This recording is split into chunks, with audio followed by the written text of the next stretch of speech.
We should be live now. Okay. I don't want to wait for stream to be live.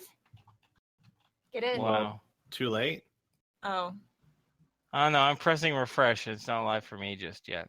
Come on. Oh, there we are. I got it. Yep, me too. Okay. Tweet Tippy Toe Banana. Oh my goodness. Do I have time to put in Tippy Toe Banana? Yes, I do. You always have time for Tippy Toe Banana. Toe Banana. Oh my god, there's a piece of hair in my eye and I can't, it's still attached to my head. I just can't determine what part of my head it's coming from. The joys of long hair. That I will What part never of know. your head it's coming from? It's coming from the bottom of it. It was actually coming from the temple area. It was coming in from the side. Oh yes, the temple dungeon. The temple dungeon. Okay. All right. Now that we're all tweeted out and all that good stuff, and I pop out El Shadow. Okay. Do you guys have any questions for me before we get right back into it? Because we're going to delve right into the session. No, Daddy. No, I'm good. I think Oh I'm fine. my God! I said, What's wrong, Dad? for just okay. Heads up, everyone. I am not Kriana's father. She's role playing as her crazy way too well. She's going into method acting here. All right. Anywho. Dad. Okay. All right. Whew. So, when we last left off, our party of brave adventurers ensnared and killed a haggish monster called a nightmare that preyed on a nearby village named Coombe and worked over its way to another nearby small village of about 57 people named Fletcher, a place that has some significance to the party since that's where we started our campaign from, frankly, and them assisting the good people of Fletcher with a bandit problem. This supernatural threat, however, was dispatched with the assistance of Giovanni, the firebrand, who was an old mentor of Tom's and a traveling member, an acrobat, and a fire starter for the Endless Storytellers. So it's approximately 2 o'clock in the morning, soon after the charred body of the nightmare is reduced to just a pile of white-gray ashes. Giovanni takes a deep sigh and looks around and says, "Come morning, we're going to have to figure out what to do with the poor folks who are still dead in the campground. But right now, I think it's best that we head back into town. You guys bunk up with my place tonight, and we sort over a few things. What do you say about that?" Seems fine to me. Seems like the right thing to do, yeah. Okay. Giovanni nods and turns his back and leads you towards the town. And you can see that although he's putting up quite a brave front, the agony that he went through, he doesn't look like he was physically harmed other than a few scratches on his forehead and his cheek from the claw of the monster when it grasped onto its head. You can still see he's a little shaken from the experience that you all endured. But by the time he gets to his home, his gait is steady, and he opens up his door and invites you all inside. Once again, everyone who can takes a chair, and Giovanni looks around and offers you guys anything to drink. He doesn't have any liquor in his place, but he does have some fresh berry juice and just fresh water and some goat milk too. I'm okay, thank you. Okay. Would you like me to close up those wounds for you? He says they're just light scratches. Not a worry, honestly. God. he takes a seat and he leans back his chair so far that the back of the chair hits the wooden wall of his simple cabin residence. And he leans back and you can kind of see that the tiredness is hitting over him. And he says, well, before we figure out what to do with the rest of the folks from Coombe, with the good people of Fletcher here, I guess there's one question that is gnawing at the back of my head, which is, you said you came here to find me. Why? Well, we're thinking of going on an expedition fairly soon. We're probably not going to be coming back for quite a long time. I was thinking of possibly trying to convince you to come with us. Huh. I see. Well, it would be rude to say no without hearing the details. What kind of expedition is this? Well, have you heard of the great apocalypse story foretelling prophecy? He says, when you travel on the road long enough, there's a lot of doomsayers. However, there's some that are talking louder than others right now. Something about great dangers coming to consume us all. Something like a swarm of locusts or something. Yeah, exactly that. Swarm of locusts, interesting. I haven't heard that bit yet, but... Well, he says, I'm from a rural farming background, and when you say swarm, the scariest thing to a farmer is a swarm of locusts there to eat all your harvest. But, we recently encountered some things called well, they're essentially like angels. Beings of light. With that, despite his tired face, his tired eyes and whatnot, he perks up a little bit and he says, wait, angels? Yes.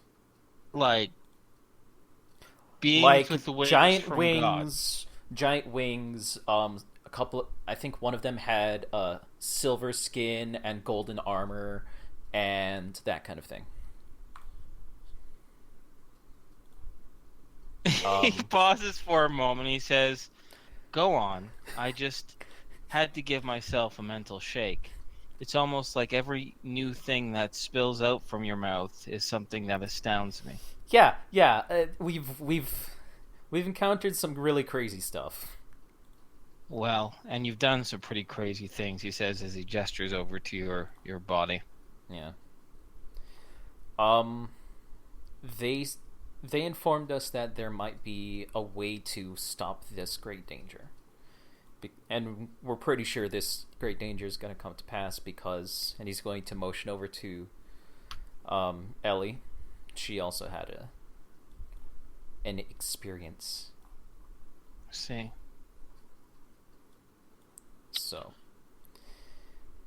So, are you planning to go where these people are going to attack and stop them? Eventually, yes. But first we're going to have to hop to a different dimension through a rift. Oh, he says. Almost like that is the least shocking thing out of everything you've told him all day. I see. Well,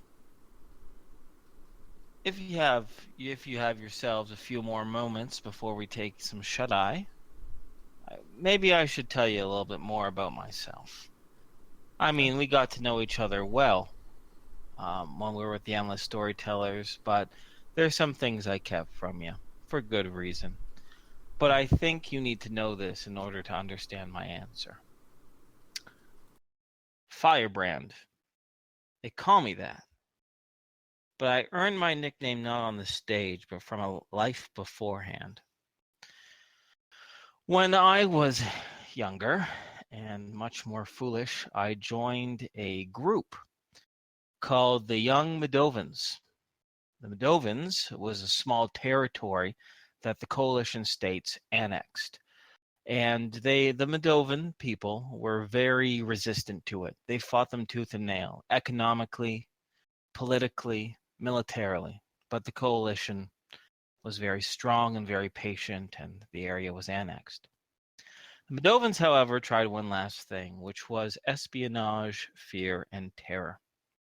I'm not from that area, but I ran with some of them, and eventually they recruited me. For a lot of reasons, I didn't like the coalition states. Well, that's not fair. I think the people in the coalition states are fine, but their leadership are corrupt, evil, violent, and vile. So I joined up with them, and we decided that the only way things were going to change is if we convinced the people to rebel against their corrupt authoritarian government. And we decided to do that.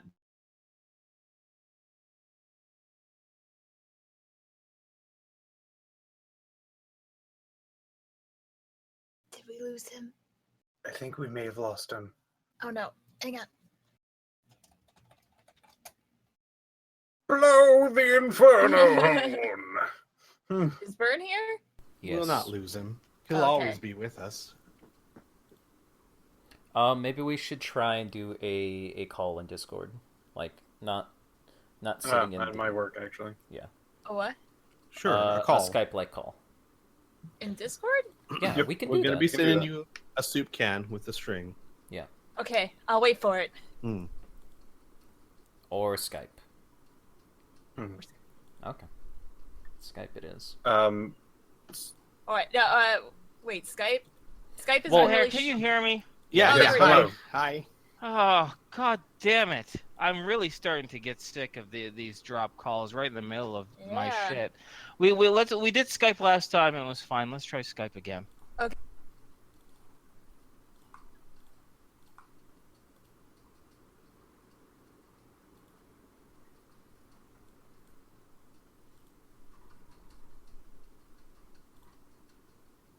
Just give us a minute, guys. We're trying to get Skype going. Once somebody starts the call.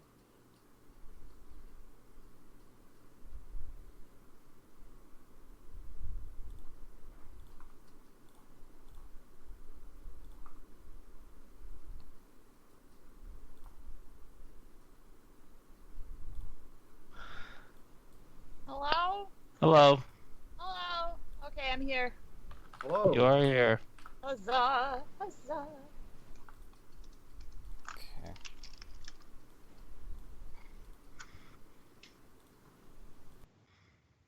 No, I'm here as well. only Squee would pick up.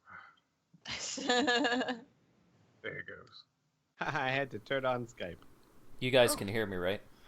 Yep. Yeah. Yes. Okay. All right. We can all hear each other. That's good. That's step one. All right. Step two, can the stream hear us? Yes, they can hear that. And then we Yes. wait. Yeah, they can. Okay. Step three. Where did I leave off before I got disconnected? Gosh darn it. So you're doing an uprising in the town. You were just starting on that, I believe. Okay. We're convincing the people to uprise against their Oh, oppressors. okay. All right. That isn't too far back. All right. We good to get back into it? Yes. Yeah. Okay. So Giovanni continues. And we decided to convince them to rebel against their government in extreme ways. We decided that in order to incite a rebellion, we would have to do things so horrible, so heinous, it would make even Emperor Prozac falter. We did this with the best intentions in mind, feeling that the amount of lives and livelihoods we would save once the revolution was over would be worthwhile. For 3 years, We did things so awful, I dare not even repeat them. But I got my nickname the firebrand because of the few pathetic beaten souls we left alive. I would brand them permanently with my powers. With the bottom of my little lighter that had a little F on it, I would scald it and sear it right on their cheeks so they would have that mark with them forever, and they'd know who did it to them. That ends justifies the means bullshit almost consumed me to the very end. And thankfully, I got out of it. Wandered around for a little while. Met up with Perrin. Got the job with the Endless Storytellers. Then, when you guys joined up and you had that independent operative on your tail, I knew that my past was going to be a risk to everyone else. The bounty on my head is significant. And frankly, the Coalition has every right to seek my capture and execution. I became a simple little traveling merchant up here, going from little town to town to town to town. When the folks over in Fletcher lost their wise woman, their elder, their chief, I decided to stay for a season to help them out. I got to know them, they got to know me, and sure as things worked their way out, they kept looking upon me to be a leader, to help them, to assist them. They didn't know about my otherworldly powers, and they didn't care. They treated me honestly and fairly. I have lived a very violent, cruel life. And today, what we just did was save people. Not hurt them, not terrorize them. Save them and help them. And I want to stay and do that still. To help out the poor people of Coombe, to help the decent people here in Fletcher. I understand they're scared and they don't like outsiders. But they are good people. They really are. I found a peace here that I've been searching for my entire life. No simple thrills of tobacco or booze. And he kind of just, he drifts off a little bit. And he says, so, I hope you understand, but I think I'd rather stay here. Even with the end of the world coming, I'd rather face the end peaceful and happy and here. No, that's fair. If you're happy here, then we shouldn't take you from here. He nods for a moment. Although, he says, just sit there for a moment. He says, and he wanders back into one of the side rooms, which you're assuming in his bedroom, because taking a peek, you can see the post of a wooden bed. And he comes back with this simple little black shoebox, except instead of made of cardboard, it's made of complete metal. It almost looks like a ammunition locker. He places it on the table, opens it up, and he says, these are some of my keepsakes from my wayward youth, things that I didn't want to part with. But I think some of them might be useful. And I can't think of a more symbolic act. If I can't offer my assistance, let me give you some of my things, a way for me to shed my past and to assist you in my own strange way. Is that all right? Yeah. That sounds good. He takes out a simple, pure silver Zippo lighter. And sure enough, on the underneath of it is this little F with a circle on it. And it looks like it's been burnt over and over and over and over again. And he says, a techno-wizard friend gave this to me. It's nothing fancy, except it doesn't run on butane or fuel or gasoline. It runs completely on, he kind of pokes at his head, mental powers, magical powers. Oh. Also, I've been told it lights up in any environment. Even if it's deprived of oxygen, the flame will still burn. Might be useful. You could put it underwater. You could put it up in space if you ever manage up there, he says with a bit of a laugh at the absurdity of that prospect. And he tosses it over to Tom. It's all yours. Awesome. Just I'll do me a grab it. small favor. Mhm. Hello? Yeah. Yes. Okay. He said, just do me a small favor.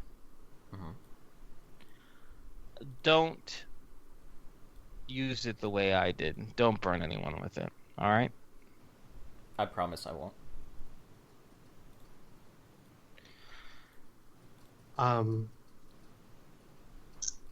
Gonna be honest with you, Tom. I think I'd rather you not have that Why?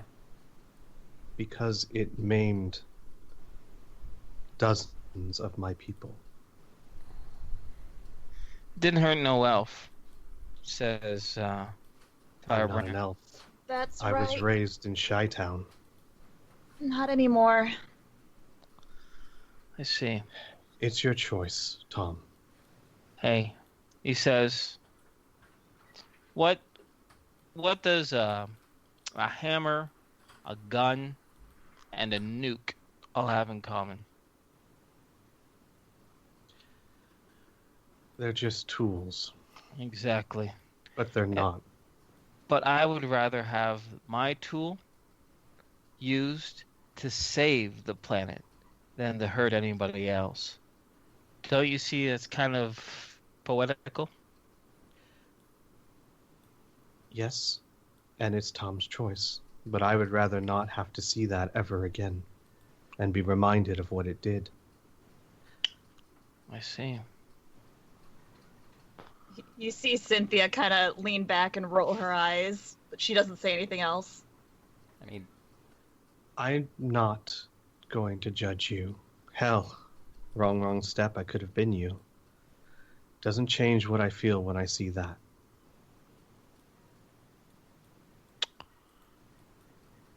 Firebrand just lets the silence hang for a little bit. He says, "It's my gift to you, Tom. It's up to you."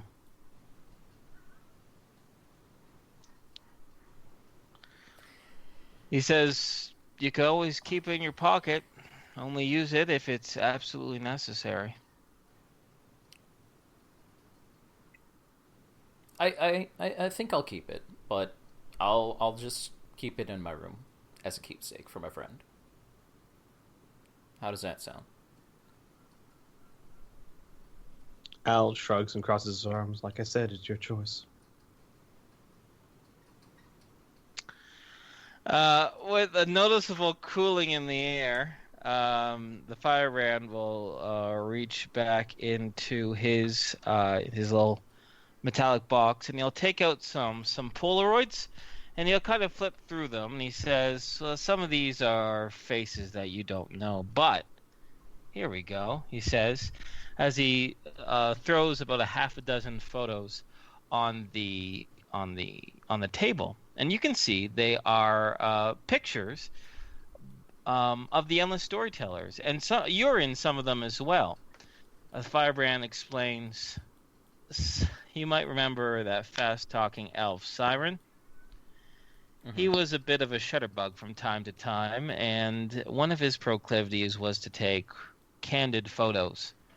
I found out about it, and he kind of gives a bit of a smirk, blackmailed and not to telling anyone if he gave me some of the photos, and he made sure they were, put on paper, right?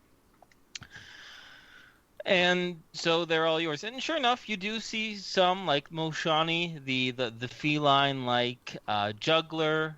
You see a couple candid shots of Firebrand and Tom doing their show. His old body, by the way, Tom. Mm-hmm. You see a picture of Alicia and Patrick and Ellie, at the time Mila. laughing over something. They're all like in after. And you see a picture of Al and Suzanne, the little medic and showgirl there as well. They're on a park bench. They're talking.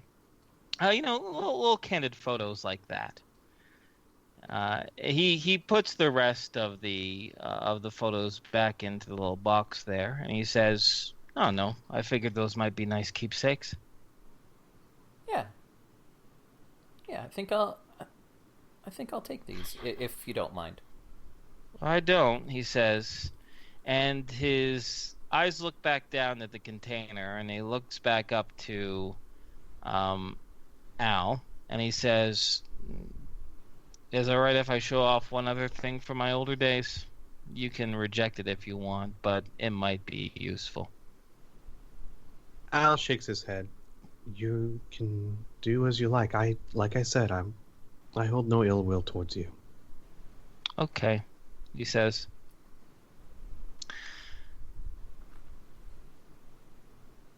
As he reaches down and he pulls out what appears to be a fusion block, but it seems to be like heavily modified. Those of you who have demolitions, go ahead and roll me a D100. That does not include me, I know. Mm-hmm. Hang on. I do not have demolitions. Al has it. Yeah.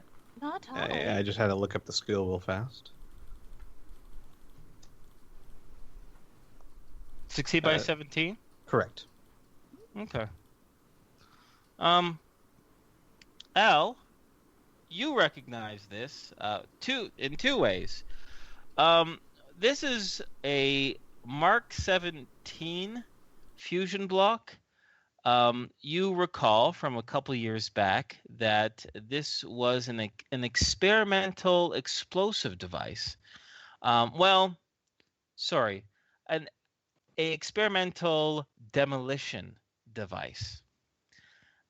For the longest time, the coalition states were figuring out ways of destroying buildings without using a concussive force blast for the sake of reducing collateral damage. Some scientists came up with one that vibrates so violently on a variety of frequencies that it could weaken the integrity of even high impact, out of character, mega damage materials. The program was axed, like I said, a few years back, but there were always rumors of the prototype still floating around. This is one of those prototypes. As Giovanni rests on the table, and he says, "This is from one of our raids, I guess you could say. From my understanding, it can demolish a 5-story tall metal bunker within a few minutes. Apparently, it vibrates a frequency very, very powerful. It has a very, very intense power core. It's a one-use only thing, but if you're going against, I don't know, some big horrible force, I guess it wouldn't hurt to have this thing in your pocket." Despite Al's cool attitude ever since the story, his eyes do widen, and he comes up and he takes a look at it, and he goes, "These were only ever prototypes." Yeah, and it's fully functional. Sorry, that wasn't in character. That was Okay, the got GM it. Telling you. Suddenly, he's very cheerful. Oh no, and it's fully functional. I tortured so many people. No. Right. Because prototypes could not be working. There could be something wrong with them. Blah blah blah blah blah. This is completely this works. So this is a finished product that just never made it to mass production. Exactly. Okay. Al Precisely. would take a look at it, and then he would say, I think this is a fantastic gift. Thank you. You're welcome, he says, pleased that things have warmed up a little bit more. He closes up the little box there, and he says, all right, so tomorrow morning, I'll be talking to the folks at Fletcher, let them know that we narrowly missed the twister, although it did hit the Johnson's house a little bit, and we can explain the damage when that thing burst through his wall. The only question is this illness, this sickness, we got rid of the root cause of it, right? But I don't know anything about this disease, do you? Very little. I have a few samples of it, but I'd need to be back at the ship to analyze it. I see. Well, what do you propose that we do, folks? How many people are still sick at this moment? From my understanding, it was just Mr. Johnson. He's the only one who had the symptoms. His neck was starting to get swollen. He had a really bad cough, high fever. My instinct would tell me that this isn't contagious, given how it's delivered and how even after quarantining people, he still became infected. Okay. But that's just my instinct. It might be safest to keep him away long enough for me to verify that. He says, the last time I kept people away, they died. There's no way to... We killed the nightmare. And if it is infected, all of us are already exposed to it, which means that one of us staying with him won't really make a difference. Well, why don't you take him with you? He suggests. That way, the people will feel a little bit better, and we can say he's getting treatment, and then we'd know for sure. It's possible. However, if he is contagious, then that would be exposing him to more people. But you said yourself, if there's a contagion, we'd be infected already. Yes, everyone in this room. If we take him back to our headquarters, we would be infecting everyone there as well. Well, I'm all for some taking sort of him. like field hospital or something? Al nods. I was thinking the same thing. I like the idea of taking him with us long enough to ensure that this isn't contagious. It will, as you said, help the others. I just think that we need to keep him isolated. Okay. All right, he says. Sounds like a general plan. Well, it's late. I guess we should all get some shut-eye. You're welcome here, although you might have to roll out your sleeping rolls or something like that. I don't really have the room for this much company. I hope that's okay. Yeah, that's fine. Actually, Cynthia makes a small laugh and says, I'll be out. And then she kind of waves her hand and walks out the door. Oh, okay, says Giovanni, slightly confused, but regardless. actually, given how little we know about this, I think it would be best if I return as soon as possible. He says, it's been a long night. It's been a full day. You don't want to get at least 3 hours rest? Al shakes his head. I can sleep after I'm sure that this is not contagious. But, he says,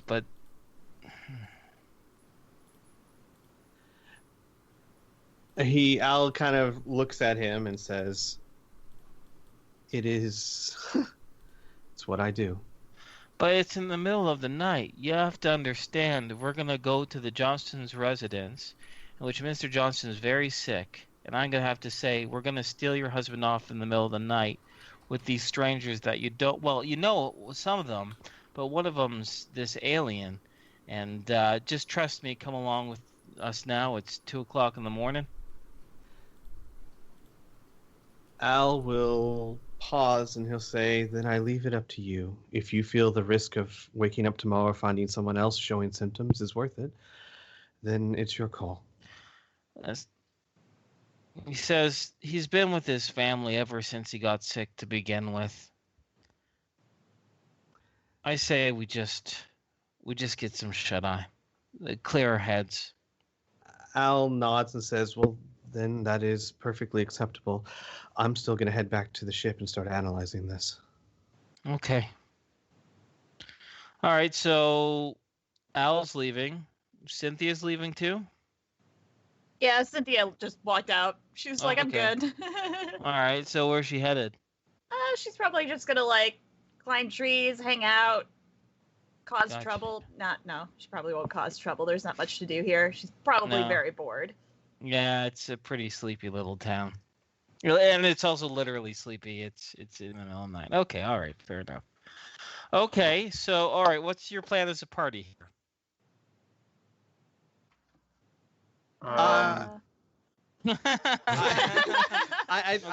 It's the plan. I have no like real intentions of splitting the party too much. I just think that Al would want to, because from Al's perspective, hours wasted could be detrimental. So the sooner he figures out what this is and how to treat it, the better. So if it's just him, he'll be more than happy to get on the hover cycle and head back to the ship where his lab is.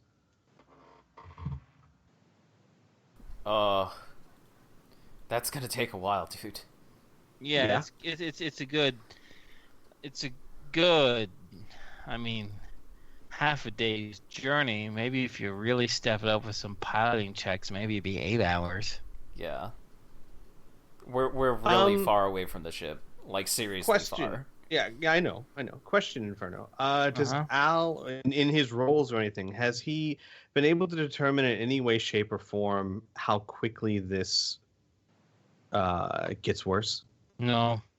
Yeah, then Al would still do it, because that 8 hours that he sleeps, or even the 3 or 4 hours that he sleeps, could be the point of no return, if that makes sense. Okay. So Al's going to be leaving in the middle of the night. Is anyone else going with him, or is everyone else going to stay in Fletcher? I think Cynthia would make a note if she sees Al walking out. Okay. Role play it? Yes. All right. Initiate scene. Squee, are you ready? I am ready. Okay. Cynthia sees Al walking out, and she just kind of rolls her eyes and goes, really? Get some sleep, dude. He'll look at Cynthia and he'll say, every second I waste without knowing what this is and how it affects them is a second that he could not be treated, or he could die. Yeah, I'm sure you'll do real well when you fall asleep while you're driving. Go to bed. Al shakes his head. I appreciate the concern, but this is far more There's no important. concern. And I'll see you later. No, I'd want these people to live. If you die, they don't. Al turns around. I was in the military long enough to be able to handle one sleepless night. I'm sure I'll be fine. All right, whatever. I think here, just out of make it clear, I am going to give you some, nothing major penalty. It's not going to be like a minus 50% penalty, but fatigue is definitely wearing in. No, yeah, I as a player, you will have a penalty to some skill checks. Got it. No, I completely understand. Just play my character. Sure. Cynthia will roll her eyes again. This time she'll be over-exaggerating, say, all right, hun, whatever you say, go be a hero. Al doesn't say anything. He just takes off. Okay. You get on your bike and you head back towards the Rhapsody. Now, do you have land navigation? No. Okay. Roll me a D100, please. All right. 51. Okay.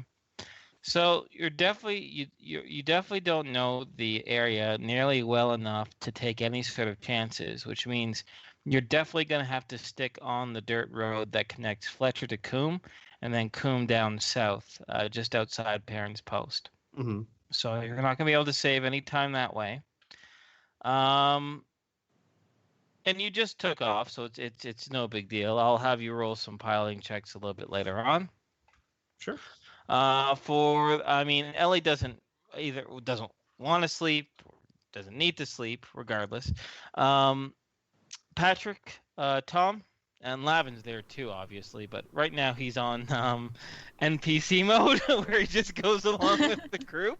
Hey guys, meet Lavin. I love to be Lavin. Anyway, Tom, Patrick, do you get some shut eye? Yes. I will Um, get some shut eye.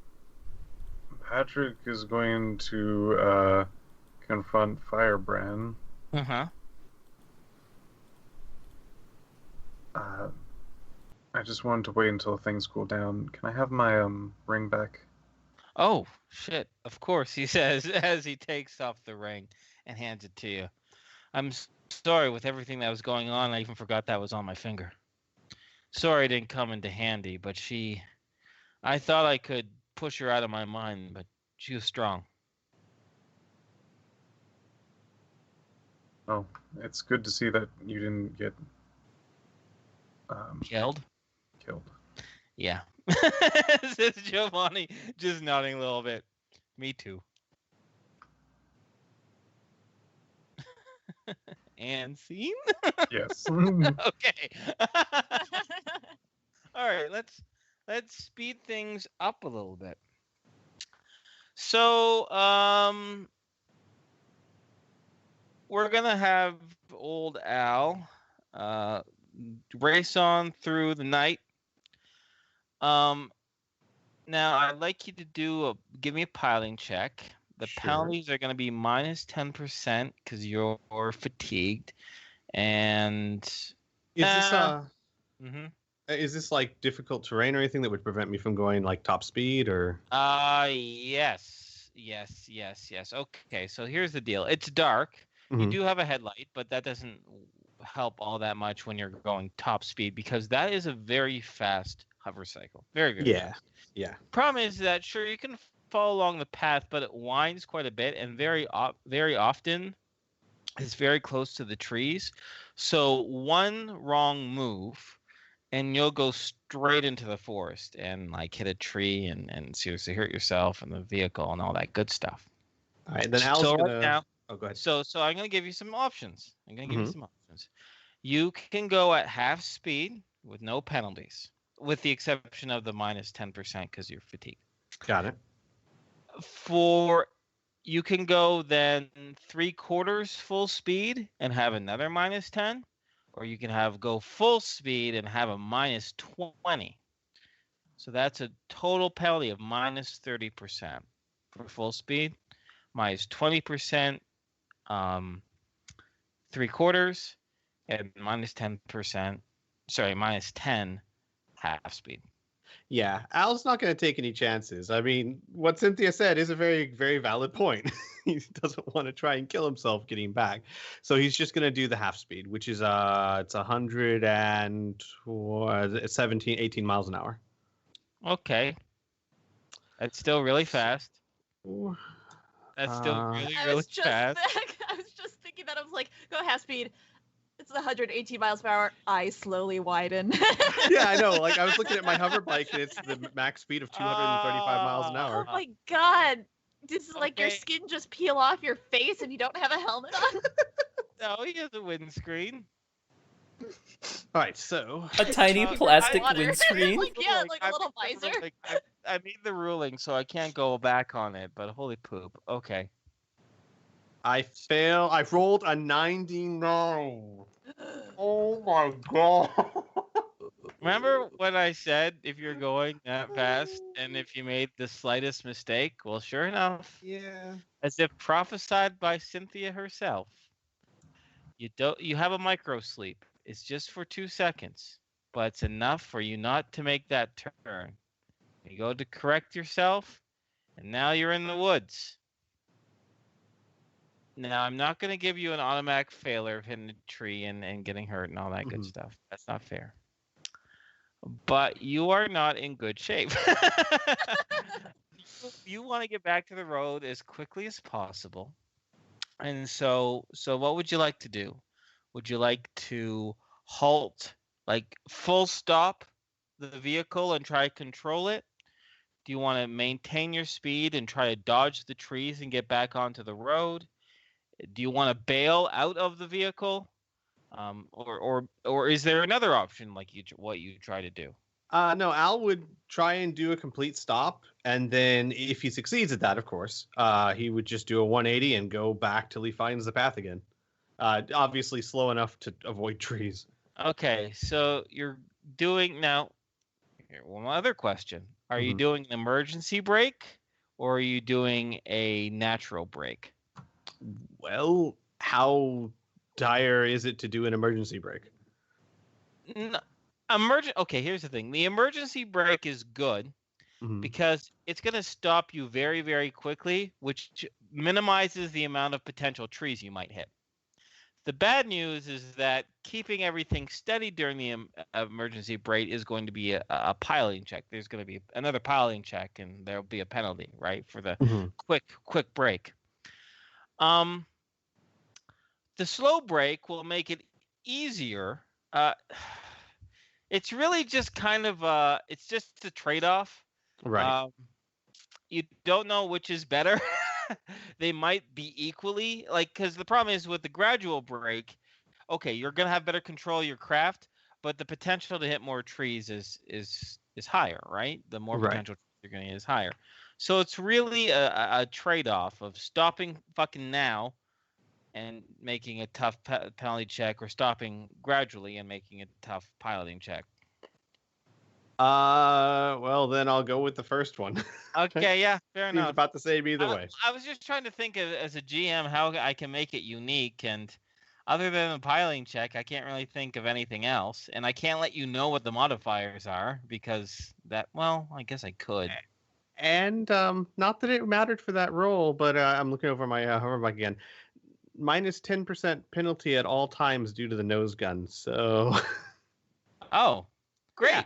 I'll have to So- remember to add that So in. right from now now you're on. at minus 30. So minus 10 for the sun break, minus 10 for the nose gun, minus 10 for fatigue.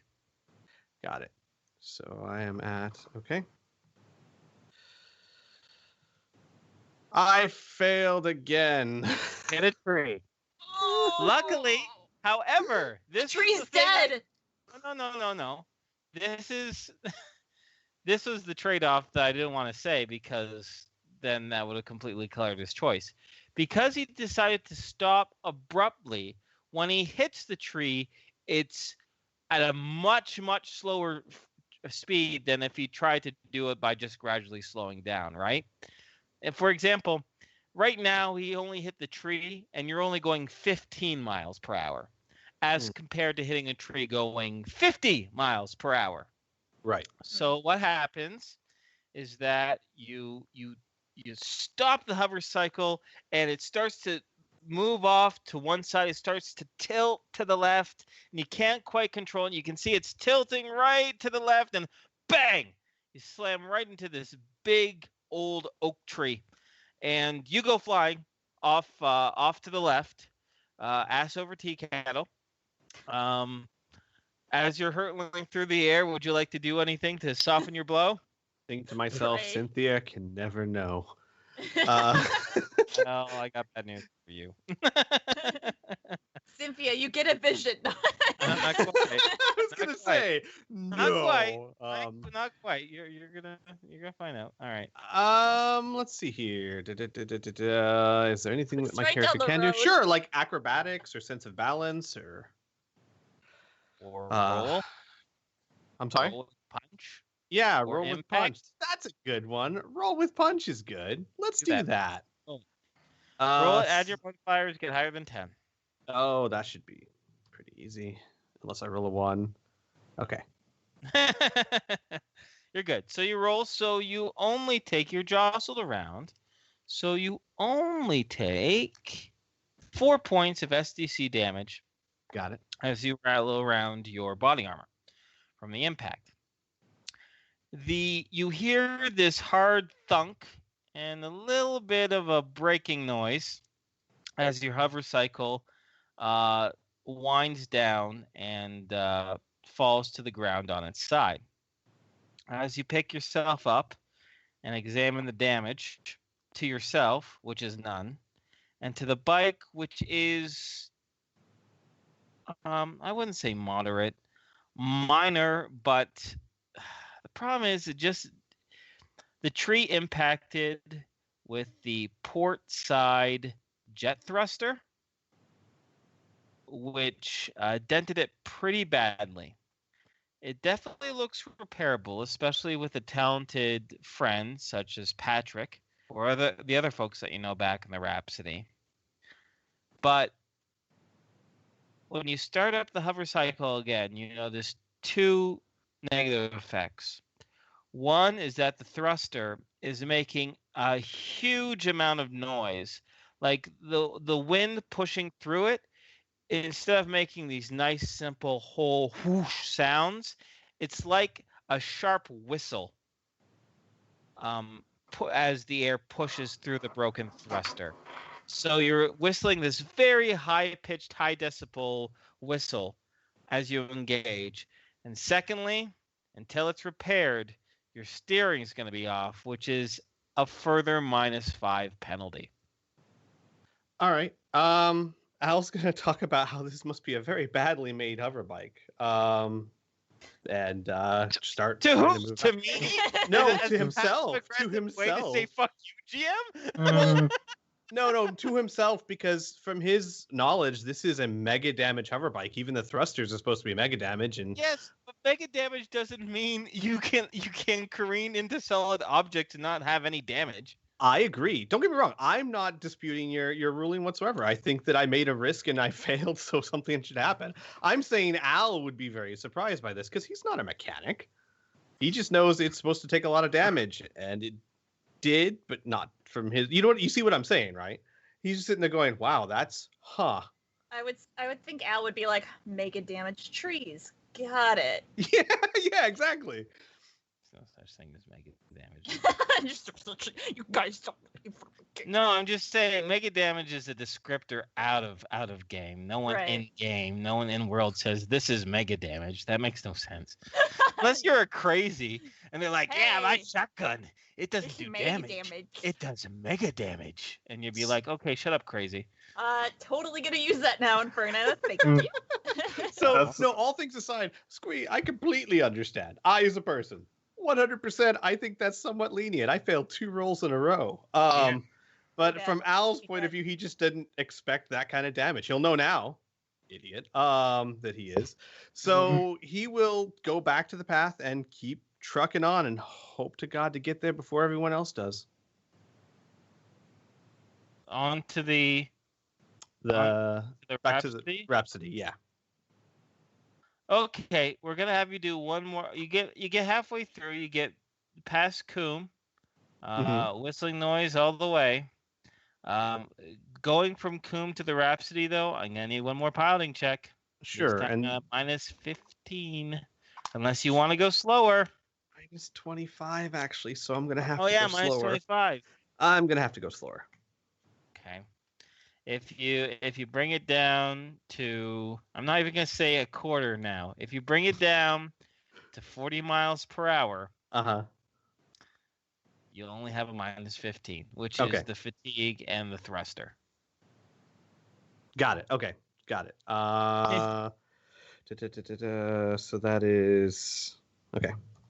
Please, dear God, don't let me. I have literally the highest this skill can go, and I almost failed again. Oh God! I have a 98 in this skill. The dice knows, my dude. Yeah. Are you waiting my dice, Kriana? Hell yeah, I am. I hacked your mainframe. All right, you have another close call, but thankfully you're able to stay on the path. But some branches of a nearby tree whip you in the face, well, in your helmet. Who cares, right? Right. But it just demonstrates how close you were. Early in the morning, as the sun is just about to rise, you reach where the Rhapsody is and begin your analysis. Back to the town of Fletcher. As everyone begins to rise, Ellie, since you're out climbing trees, trying not to be bored, stimulating yourself, stimulating your mind, you notice something. Right at 7 o'clock in the morning, the house that was damaged, the Johnston residence, you do know that Mr. and Mrs. Johnson did return there to rest up. Obviously, they didn't use the bedroom with the hole in the wall, but they used the rest of the little home. And Mrs. Johnston emerges from the house, and she's smiling. She's giddy, and she runs on over to a nearby neighbor's, and she knocks on the door, and you can actually, wait a second, you have excellent hearing, don't you? Yeah, I do. And you can hear what Mrs. Johnson is saying, and she's saying, "Giddy, Giddy, Giddy, get up! It's amazing! It's a miracle! He's so much better now." And the door opens up, and the ladies continue to talk. And sure enough, what you get from the conversation is that although Mr. Johnson still has a bit of a cough and he's a little still kind of weak getting around, the paleness is gone, the fever is gone, and the swelling around his neck has gone as well. Cynthia will watch the events unfold, cross her arms, a sly smirk comes across her face, and she'll say, "What an interesting turn of events."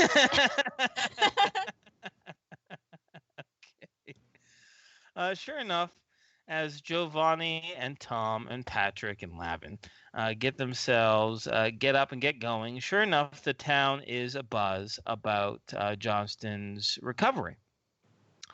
Sure enough, Giovanni goes to visit him and can confirm that he is looking and talking much better, and he is cautiously optimistic in regards to his health. Privately, he gathers the rest of the party together and he says, "I don't know, I'm not a medical doctor. Do you think he says he's feeling better, he looks better. Do you think whatever she did to him is starting to pass?" It would certainly seem that way. It definitely seems that way. It's just a shame that our doctor just disappeared. Yeah, too bad we don't have our doctor here. And Giovanni raises his head, goes, "Hold up a second." He says, "Don't be too harsh at all. He did what he thought was best, and in retrospect, rushing away to try to find a cure as soon as possible. If I had the medical know-how, I'd probably do the same. Although, it would be handy to have him here." Cynthia will just shrug at that. To each their own, I guess. Yeah. He says, "Well, this will diffuse things considerably in Fletcher. Honestly, I think after things cool down and we can ride this jubilant mood, I think maybe I'll gather up the other folks from Coombe so we can bury their dead, and we can start some long-term planning. But you guys have, you have a journey to go on, don't you?" Oh, wait, go to Coombe? No, he says. "No, I'm just saying, well, I was implying that you didn't need to stick around to help us with burying the dead or deal with these silly Coombe Fletcher politics." Okay. Oh, so I was you're not going to seeing- go to the other town? Well, not immediately, no. Yeah. In a days. Hang on. Why, what's Can at the other town? No, nothing. Hang on, guys. Can we have a little group meeting real quick? Giovanni Sure. looks at you all skeptically, but She'll, sure enough, before he can open his mouth and interject, a fellow townsperson calls for his attention, and he turns away to deal with a discussion, a dispute. His attention is pulled away. Cynthia will whip her head around at the group and say, isn't there that monster there still eating people? Right, yeah. Yeah. Okay. We didn't tell him that, did we? No, we didn't. Why don't we Mhm, volunteer to deal with the dead over there? Why don't we do that? No, I'd rather not. Cynthia, like, No. her eyes roll again. Like, There's got to be a different way. what are we gonna do? tell him that there's a thing eating the corpses, and we told him it would be a-okay to do because we thought it was going to be contagion? You guys remember in your mind the strange ghoul-like creature saying, "I'm just going to eat here till I'm fat happy and then move on." How fast does he eat? I don't know. Damn it. Oh, Patrick. Yes. Do you know anything about that creature? Do you know how fast he eats? Oh my goodness. Okay, what you could do, Patrick, is a combination. Okay, this is gonna be so fucking weird. Monsters and lore, Okay. and then also a mathematics check, because the Okay. monster and lore is to find out how much flesh this thing could eat in an hour, and then the math is for you to calculate the mass of the bodies and how much time that would take. Oh, is All that? right. Oh my god! So after doing some quick calculations, assuming that the strange ghoul, the dimensional ghoul creature, ate all the corpses that were left in Coombe, he would be finished in 18 hours. You left him approximately 12 hours ago. So he might be there. If he eats every single scrap of composing flesh, he'd be there for probably about another 6 hours and then leave. More than likely. So you're saying that in his diet he would be able to eat all that? Yes. They are known to have a voracious appetite. They're kind of like camels, but for carrion. We would have to time up for 6-7 hours. Probably safer on 7. Oh, really? Okay. That's actually... Okay. Yeah, I seeing think we can as do how he that. was talking about doing it in the next couple of days, I think we're fine. I think we're good. Mm-hmm. Well, Cool. I actually do have something that might tie both of those together. I've actually been interested in going to the being's lair to see. Right. I remember her being a potion maker of some kind. I'm interested in seeing those, really. Check out the mayor's lair. All right, cool. That could work. He might be interested in that. It might take up some time. Well, out of curiosity, I wonder, are you within radio range of Al? Well, he has to be further than 10 miles away, otherwise he would get there sooner.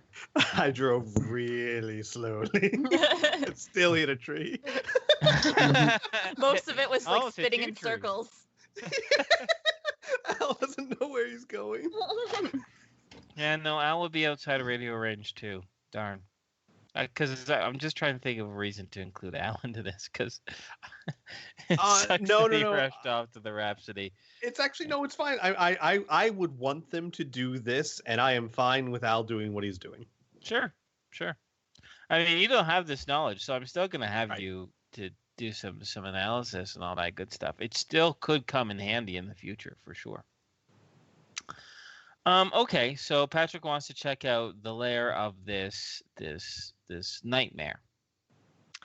Okie dokie. The only question is how do you plan on finding it? I suppose the same way we were going to try to find it before is... Yeah. Follow up the tracks and then just go in that general direction, keeping your eyes peeled. Yeah, pretty much. Essentially, yeah. Yeah, okay, great. I know Lavin has tracking, and he was doing a lot of the tracking last time. I can have NPC Lavin roll his tracking skill. Is there any skills that you three would like to do to increase the chances of finding? I have track animals, Uh-huh. and it's a penalty of 20% for humans. Oh, it's a monster human, so yeah, it would definitely be minus 20. Okay. I would Okay. like to do that. Okay, yeah, go ahead, Tom. I was going to suggest that we use this as a good distraction for him to eat up his time before the... Just to make sure that he doesn't go to Kuhn during the time that we're doing searching and whatnot. Oh, take Gotcha. the firebrand with us? Yeah. Gotcha. Let's go ask him. Yeah. He'll come with in regards to this. Sure. Okay. All right. So he's gonna come with. So Tom, you succeeded by 23. Yes, 23. No. 20. Uh, 28. 28. Okay. Yeah. There we go. 20. Mental math for the win. All right. Good. Anything else? Any other skills? No, you don't have to. I just want to do one last check. I only got land navigation. Land navigation is going to be really handy. Make sure you guys don't get lost on the way back. So go ahead and roll that sucker. Oh, I can do that too. Yeah. Both of you roll it. I passed Okay. that. Okay, excellent. So you guys are going to have no problems finding your way back or even really getting lost. The tricky thing is to actually find the trail. But Tom once again retraces the nightmare steps, and based on your previous information that you had last week, you know that it's probably out in the open with some trees in a beeline straight. You're going to take kind of pretty much a straight path from her where she took off when she started flying. Searching within we'll say 500 or 1,000 foot radius outside that line. Regardless, after about approximately 3 hours of search, you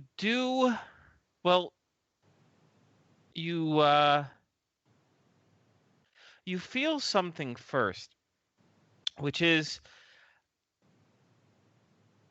the forest is normally alive with small animals and birds and everything like that, but they seem to be avoiding an area that you're venturing into.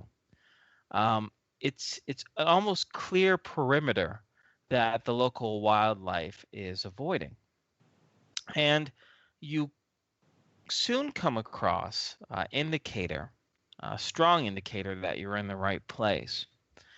What appears to be a human being impaled on a tree with a large branch. They had been stripped of all their clothing and stripped of all their skin. Rotting muscle from head to foot as flies jump on and off the bloated carcass. The smell is complete pungent for those of you who can smell this. And Giovanni himself also turns away. But with your successful monster and lore check there, Patrick, you do know that this is definitely a terror tactic of the nightmare. And her actual lair is probably very, very close by. Do you guys choose to continue on?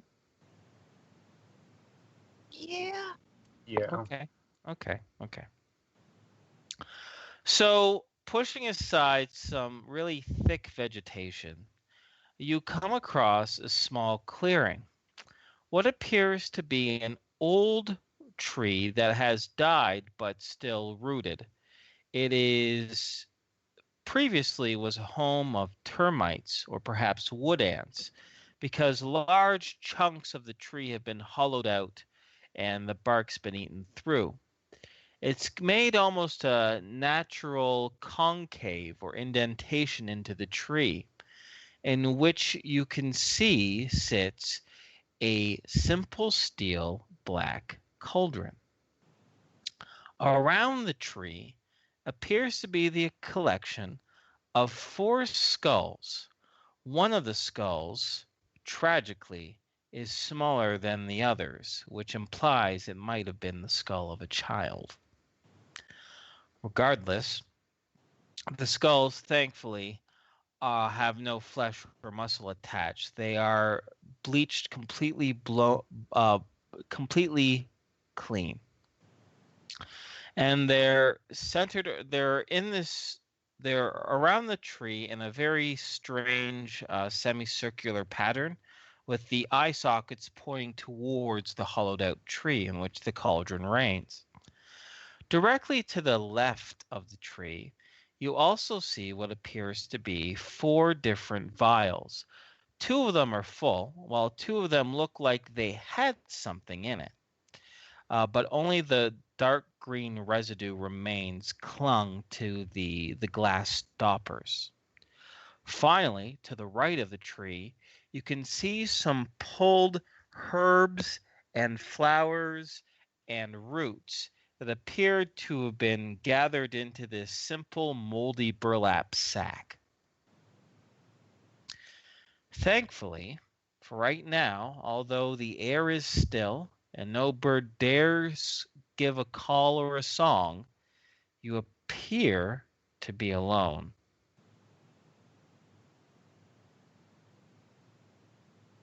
So, is this what we're looking for? Yeah, this seems to be what we're looking for. You know how to take a girl to nice places here, Patrick. Giovanni gives a bit of a snort between his retching noises. And he says, everything in me wants me to burn everything this foul creature touched, but I'll hold off for now.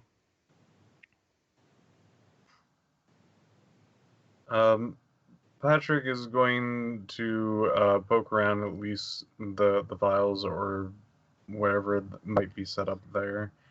He's going to be looking for. He's interested in the things inside of the vial, but he's very interested in looking for what was used to make this. Either particular items that were used for the liquid or a literal chemic set. Gotcha. Well, you don't see any sort of chemistry set to break things down. It's nothing like your hydroponics bay back in the Rhapsody. All that appears to be is that she used some sort of raw ingredients to boil and prepare poisons, more than likely using that cauldron of hers.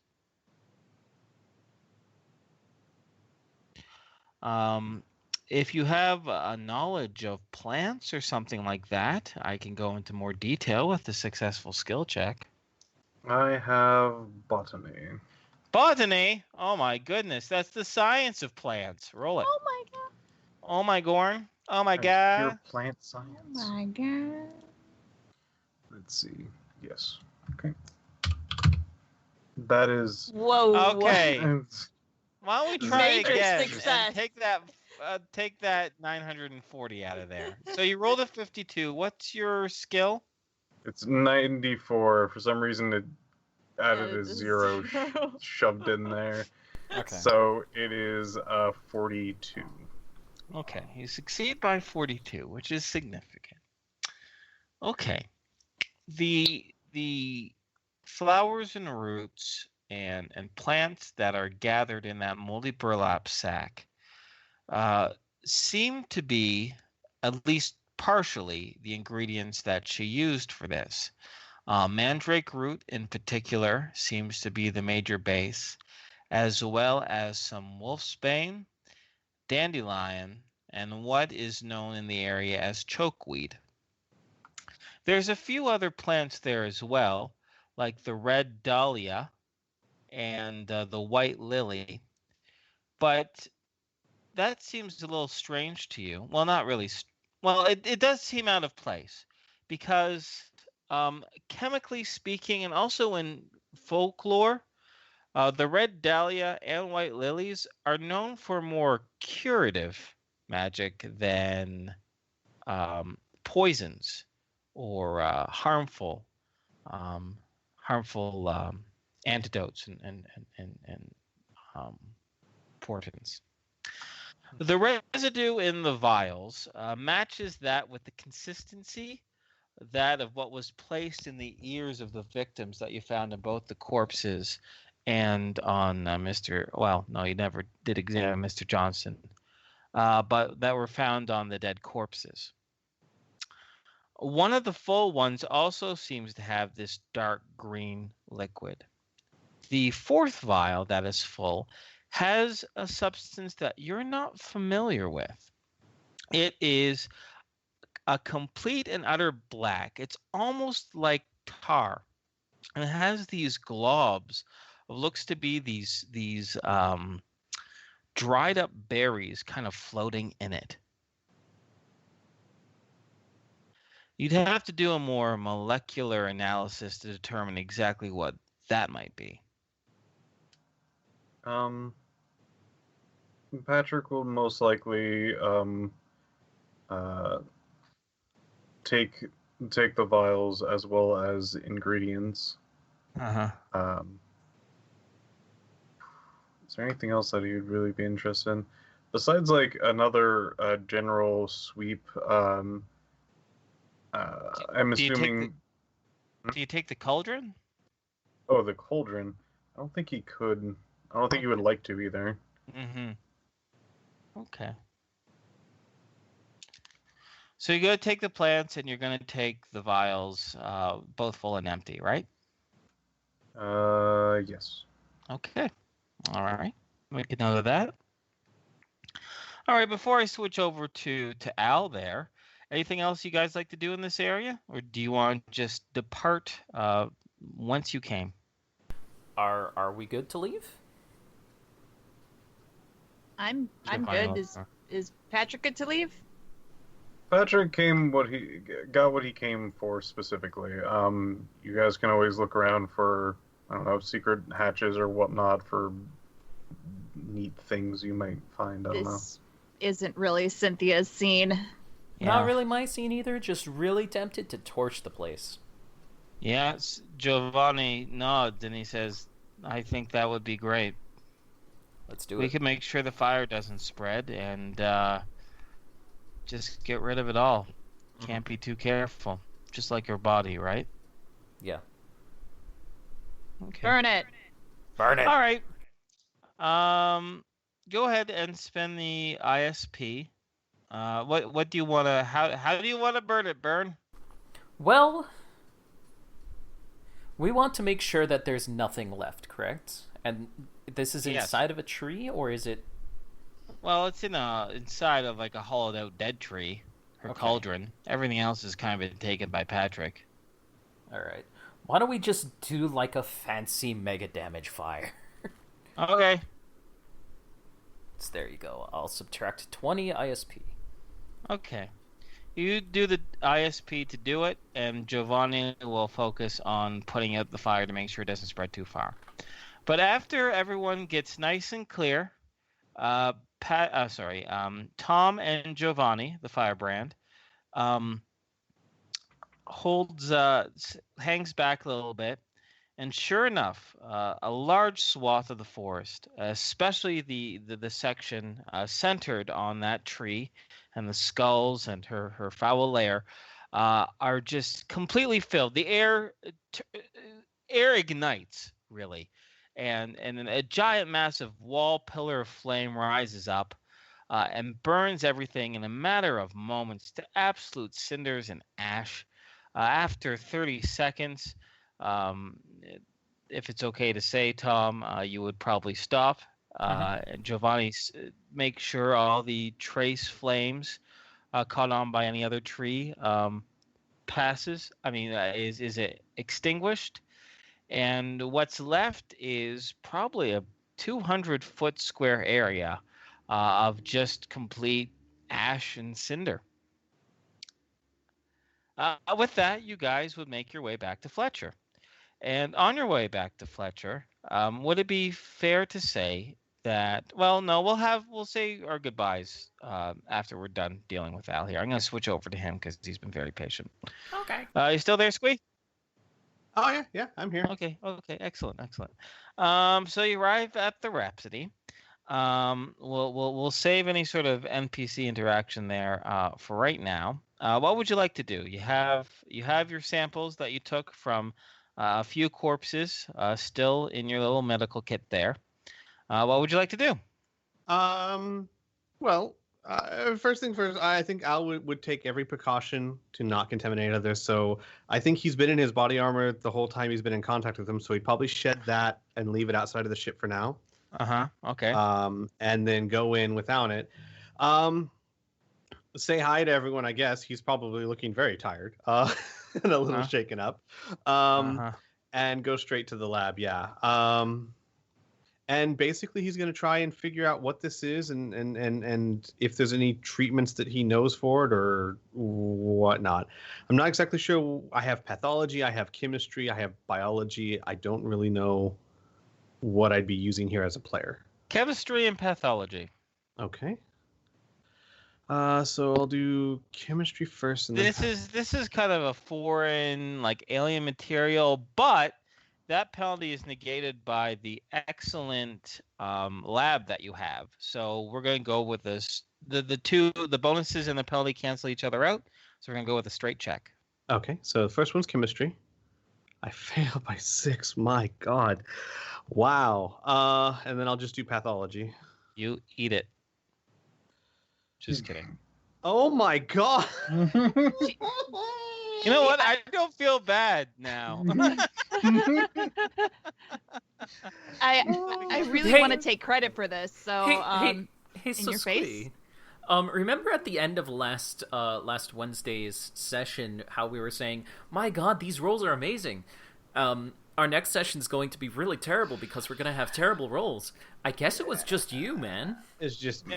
Yeah. It's just. Hey, man, I don't know what this is. It's gooey. It's No. Even listen, you're still you still have a skill, right? The amount of failure just it doesn't mean you have no information or you're stupid. It just means the information that you wanted evades you, really, right? So what you really wanted to know is how contagious this was and how it operated, right? Correct. Okay. To the best of your knowledge, after your analysis, your conclusion is this: that it appears to be you were mistaken when you first thought it was a virus. Now with this new information, it's clear that it was some sort of toxin. You're not sure if magic interacted with the toxin at all or made it very strong, because it's very perplexing to you. Because underneath the microscope, this appears to be something that would just have a mild irritation of the skin and perhaps some disorientation. That's all. You don't see anything in its chemical breakdown or your knowledge of pathology that would have the symptoms that was exhibited on the corpses. This leads you to one of two conclusions, and I'll leave up to you, your character, which one you want to follow. The first is that you've made a flaw in your research and you're missing something, or because you're also very knowledgeable in magic, there's a magical component to this that just can't be seen underneath the microscope. Okay. Okay. Understood. Now, out of curiosity, is this something that if Al comes back to it at a later point, he might learn more, or has he pretty much hit a roadblock with his current skill? I don't believe in roadblocks, but I also don't believe in rolling until you succeed. Right. My it's always been my policy, I guess you could say, as a GM, is that you can make another skill check once you have new information or the situation has changed. Okay. So if the situation has changed, then, I mean, if the situation hasn't changed, then you're not going to know anything more. But if you get new information, it's just like in real life research, you know what I mean? You observe something, but then a colleague has a new hypothesis, or you come with a breakthrough, or you get a new piece of evidence, and then you're able to revisit the original data with that in perspective. Right. Okay. So something that's worth putting off to the side and keeping for later, perhaps. Yeah, it's up to you. Yeah. Okay. All right. Cool. Cool. Al will then go to sleep. Okay. All right. Excellent. Excellent. Excellent. So we're gonna go back to the bulk of the party, who's arrived at Fletcher. Giovanni seems visibly relaxed now with a good night's sleep, able to shake off the trauma that he went through, get off the weight of his past off of his chest, and frankly reuniting with some old friends, even though some of them are in different bodies, which he's still trying to get his head around. Regardless, um, the the mood around the village, the small village of Fletcher, has definitely lightened with the news of Johnston's recovery. In addition, you do notice that the folks from Coombe are starting to be treated a little bit better or with a little less suspicion. And even more importantly, you are treated with a little less suspicion. There's less rueful glances put your way, especially for those who are strangers, which would be Lavin and Tom. Well, at least because of Tom's new body. Regardless, once he gets some time away from the locals, he'll approach you all again, and he'll say, "I don't know what else to say. I don't know how soon you need to be off, but you're welcome to stay for another day or two. We can get yourself some good food. We don't really have anything for a reward, nor would I want to ask these people for anything to put up for a reward. Apparently you saved them once a couple years back, and here you are helping them again, more so maybe even. And what's strange about this is that these folks don't know how close they came or what the real threat was. Thanks for keeping under your hat, and there's no way in hell I'd be able to do this without you." Hey, no problem. But we don't really have much time. The window for our travel isn't very big. I understand. Well, Spark, says Giovanni, I wish you and all your friends the absolute best. Best of luck. I hope what I gave you will be helpful in one way or another, and I hope you come back. If you do make it back after all this craziness has passed, come by again. It'd be nice to see you all in less dire situation. Yeah. I have one last little bit of advice to give before you head off.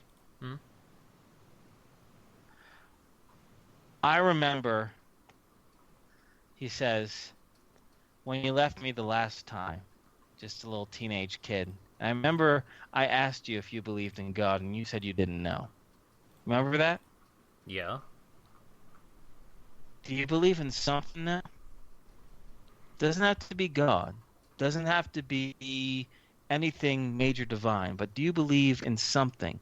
Do you have that rooted in you? Yeah, I think so. Good, he says with a smile. Chase that and seize on to that. Because when you don't have something to hold you firm to the ground, you float off and you drift and you be manipulated by cruel organizations like I did when I was your age. Don't make the same mistake I did. Do right all the way through your life, not just near the end trying to make up for a bad past. I'll keep that in mind. Thank you. All right, you better, he says. Well, and he goes over to Ellie and gives her a firm handshake. He says, despite my attempts to making you share a bed with me, I'm glad you were at my side regardless. He kind of gives a bit of a smirk. Take care of that one, will you? Ellie's lower lip seems to quiver. I'm gonna miss you. And she gives him a big hug. He's a little surprised, and the holler definitely garners a few looks of curious village people. But he returns the hug with a surprised laugh. And eventually, after the long hug subsides, right? Oh yeah. She does eventually let go. Okay, that's good. He'll head over to Patrick. He'll offer his hand to him. Marriage. Patrick would take it. All right, he'll give him a firm handshake, and he'll say, "If you find out anything interesting from that nightmare witch monster thing, let me know." But thanks again, Patrick. It's been nice to see you again. Yeah, it's good to see you too. Well, best of luck, all of you, wherever you might go.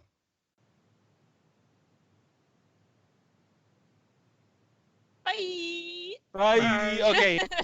All right. So we're gonna wrap up that scene, and since we have some nice narrative headway here, we're gonna skip past the travel time. If that's okay by you guys.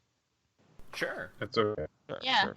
Absolutely. So you get in your vehicles and you're able to retrace your steps back along towards the Rhapsody, in which you would. Al, how long would you be sleeping for? Probably 6 hours or so. Okay, all right, 6 hours or so. So about 2 hours after, 2, 3, maybe about 4 hours after you wake up. It's about 4 o'clock in the afternoon now. When Ellie, Patrick, Lavin, and Tom roll back in, and you're all back and reunited on the Rhapsody. For the sake of brevity, my dear friends, I'll forgo any sort of NPC interaction right now, this very second. Did you guys want to touch base in character first before we continue on with the adventure? Actually, Al would have one interaction. Yeah. For 2 reasons now. No He problem. would seek out his sister. Oh yeah, Probably yeah. before he went to sleep. Sure.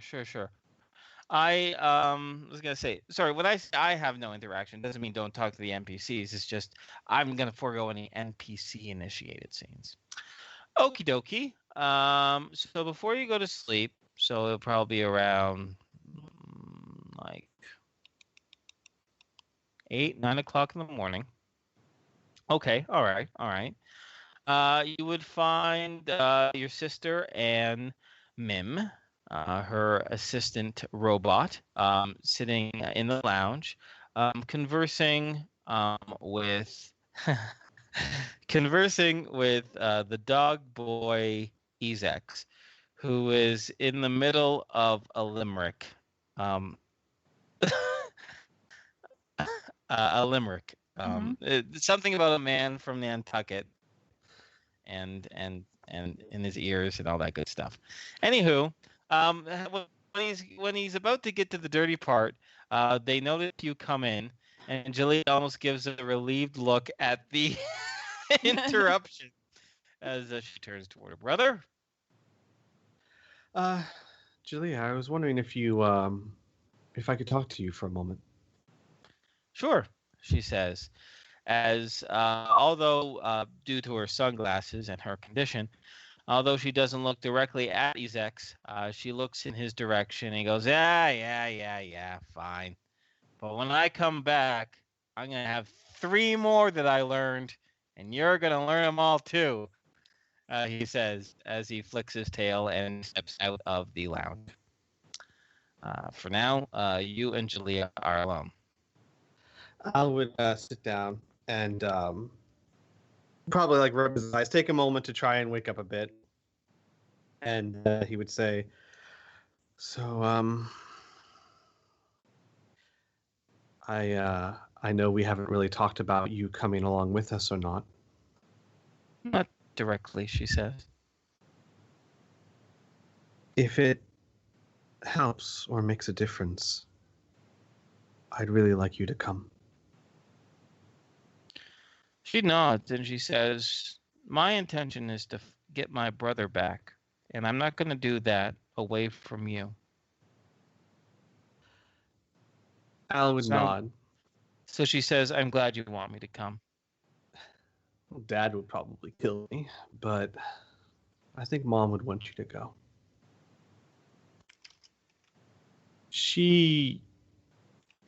I guess I never told you this, but a few weeks before you were born, I went to Mom because I didn't want to have a little sister. I was 7, 8, and I thought that having a baby would take all the attention away and I wouldn't be needed anymore. Mom said that it would be my job to show you the good parts of the world, and that way you wouldn't be influenced by all the bad parts. So I think she'd want you to go too. She pauses for a moment and she says, I've seen a, well, you know what I mean when I say I've seen a lot of the world already chasing after you. A lot of good parts, a lot of bad parts. My only question is, how do you know where we're going after those strange alien light things? I mean, and you can see, like, for the first time, her, like, stoic face is starting to twist up in confusion. If cognitive dissonance had an expression, it would be what she has right now. She says, how do you know where we're going is going to be the good parts? Al's quiet for a while, and he says, because this group, my friends, and I'm starting to believe even your friends,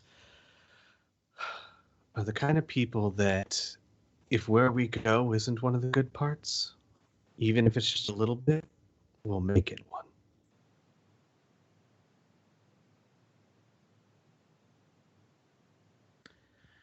She sighs a little bit and nods, and you can see underneath her glasses she's starting to cry a little bit. And she just kind of chokes back and okay.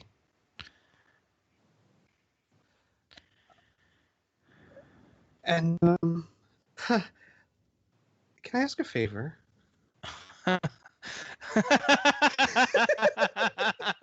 Sorry, that's the GM laughing. Wow, you really know how to talk to women. Now that you're crying, can you do me a favor? By the way, I kind of impacted a tree last night. What? Anyways, she's gonna wipe out her tears, but she is gonna give a bit of a laugh, and she says, "Okay, I knew the other shoe was gonna drop. Go ahead." It's no rush or anything, but I don't know how much you know of what's going on, but I came back in a bit of a rush trying to analyze something that could have been dangerous, and bumped into a tree on my way back. Uh-huh.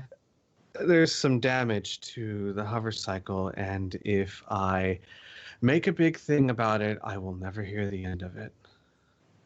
So you want me to take a look at it and fix it? When you have some time, I would be very grateful, and I'll owe you one. Another.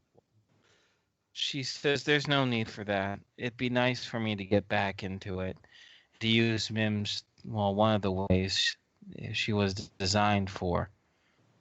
I haven't been able to get my hands or to repair anything in a long time. I look forward to the chance. Besides, that strange little green alien has been floating around the ship, and frankly, he's very unnerving. So it'd be nice to get out, or at least into the cargo bay where he doesn't really drift around. Gosh, so it's not just me? You think he's unnerving too? Oh, he's awful. Oh my God. She says. And Al goes, but the way Patrick goes around, I thought maybe I was the only one that thought that. She says, I don't know about Patrick. Honestly. But yeah. So oh, sorry, we get to wrap up that scene? Yeah, absolutely. Okay. So she's agreed. So she's gonna work on it. In a few hours' time while you're resting, when you wake up, before the rest of the party comes on by, she has able to repair it. She explained it was a simple, just a kink or a dent in the thruster itself. You must have hit it at the perfect angle, at the perfect speed to cause such a dent. But it was she didn't even need any extra parts. She really just needed to pop it back into place and to reshape it properly. And she had the tools to do so, so no big deal. Al would say something about when it comes to screwing up perfectly, he is exceptionally skilled at it. She makes no comment at that. Okay. Party's back. Any other interactions? Or scenes, anything like that? Patrick would show Al what he's found. And also discuss what he's found. And also have probably noted what has happened back at I want to say Fletcher. Fletcher. Like the guy's been improving and yeah. Okay. Al would be very, very happy to hear that part, and be mildly curious yet unsure of the second. He would be very grateful, though, that you held Giovanni off long enough for that creature to get away. Yeah.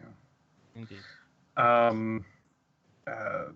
He would still wonder if you wanted to check out the vials. He was just going to do his own research, but this might be connected with what you were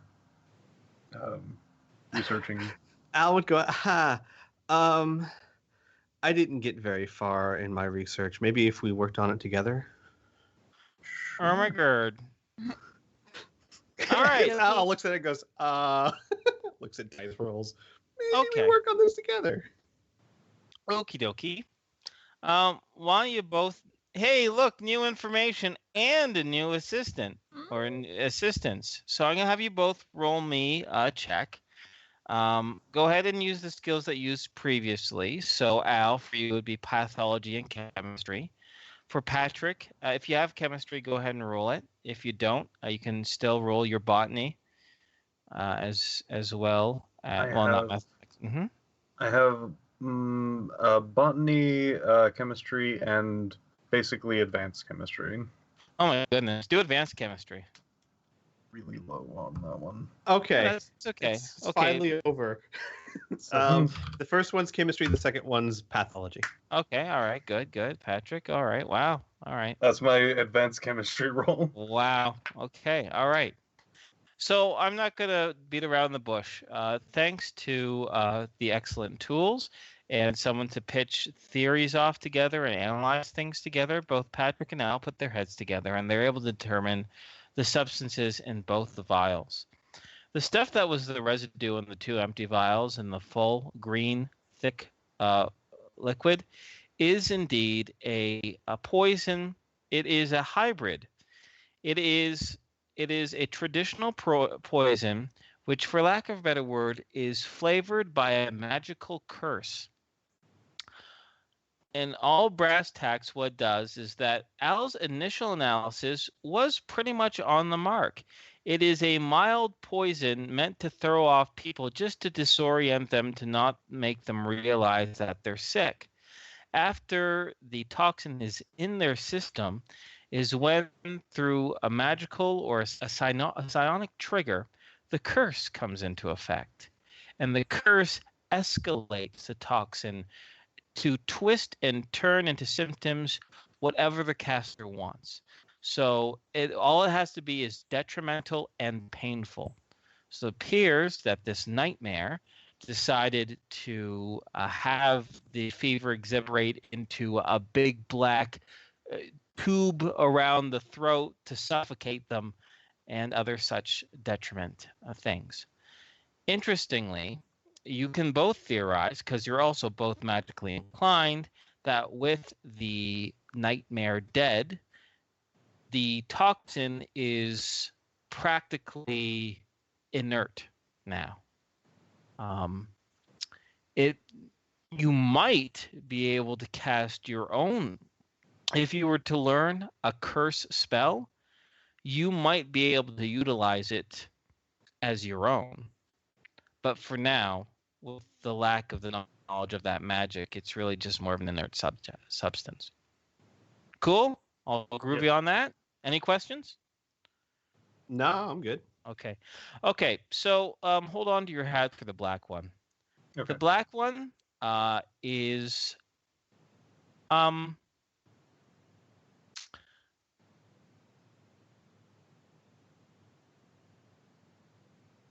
if it is ingested through the mouth, through the nose, through the ears,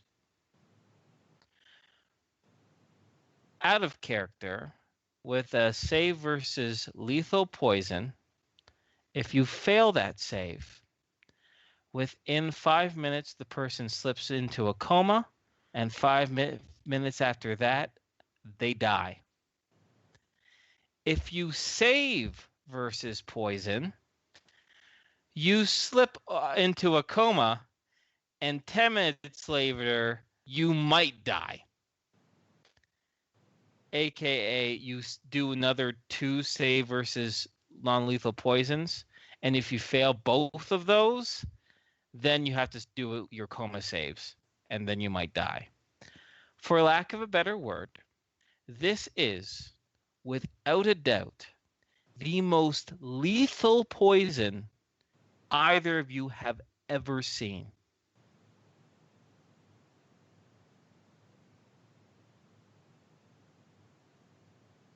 Well, that's horrible. What should we do with it? Keep it somewhere safe.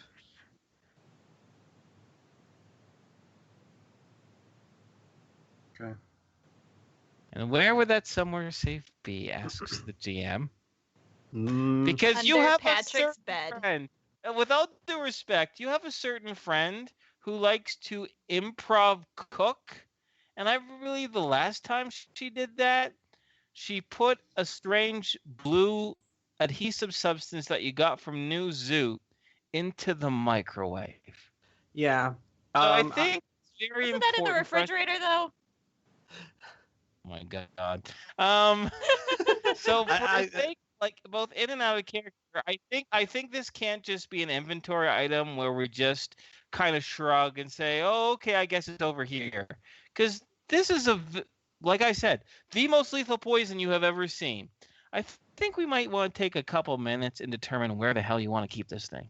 I and think make Al would note. suggest. Oh, go ahead. No, sorry, and make note of it. Go ahead. I think Al would suggest the Golden Room. It's probably the safest place it can be because only Patrick can get in there, or people with Patrick's permission. Or with Patrick's backpack. Right, correct. But the chances of Ellie wandering in there to find something is much less. True. Unless you can think of a better place, Biff. Out of character, that is pretty close to the best place to put it. Oh boy. Yeah, I think that is the best place to put it. I wish I had a bit more security because, like, most of the things in the Golden Place are like things if somebody like does get their hands on it, they go like, well, crap, that's terrible. But like this is like just holding death. Yeah. Actually, Mr. GM, question. Something Answer. that might be nice to look into later. From our roles, from our research, were we able to determine, is this poison a lot like others, just far more potent, or does it work very differently than others? Like, if I were to make an antidote for this, would I be able to make a very powerful antidote for a lot of things, or is it work very different? No. That's not how that works. Antidotes are very specific to the problem. Mm. So if you had a venom from a certain snake, an antidote is only for that particular venom. You know what I mean? So no, the cure for this wouldn't be the inverse as a super cure. No. It would just be an antidote for that specific substance. Got it. Then Al would suggest that, yeah, we maybe keep it in the Golden Room, and that Patrick and he should probably work on developing some sort of antidote for it, because, as he said, holding death in one's hand. It'd be nice to be able to hold the cure for it. I agree. Okay. Okie dokie. And scene? So, no, wait. We agreed that's going in the golden room, right? Yep. I'll take Okay. the 24-hour hit to put it in now. Perfect. Okay. Boom. All right. Any other scenes? Looks to Ellie. Yes, I would like to do a scene, All right. Mr. Roboto. What? Am I a robot? No, I am a robot. Oh, okay. But I You're guess not a that doesn't robot. make sense if I. No. All right. Give me just 2 seconds. I gotta just shut my window because it's windy like hell, and I'll be right back. Ooh. All by myself. Don't wanna be. All by yourself. Cyril. No. Cyril. Oh God, guys, Creed's invaded. Get him out of here. Creed. That was Definitely fun. not Creed. That's AWOL Nation. Get your grungy rock mix, different alternative music right, Squee. I don't think I want to. Your Okay, I'm dirty back. music. Sorry. Welcome. Welcome back. Thank you. All right. So, who would you like to have a scene with? I would like to have a scene with Bear, just kind of like in like the kitchen, like Okay. morning time, I guess. All right. Okay. All right. Bear's there, Bear. preparing some. There. He's never gonna live that down. That's awesome. No, I love it. There. She's got it. Anyway, he's currently rummaging around the refrigerator looking for something to eat. Ellie will be sitting at like the table. She has a mug in her hand, and in the mug has her medicinal tea that helps her Yes. keep track of all of her crazy stuff. Mhm. And Bear will hear her go, and like, and like if he doesn't take notice, she'll do it again, and she'll pick up like the leaf that's in the tea and then drop it in and kind of grimace at it. Okay. Bear will get the hint. He'll get up from the sticking his head in the refrigerator. He'll stand up. He'll close the refrigerator. He'll take a long circle around, and he'll sit in the chair directly in front of Ellie. And he'll just sit there, and he's gonna look at you with his big dark eyes.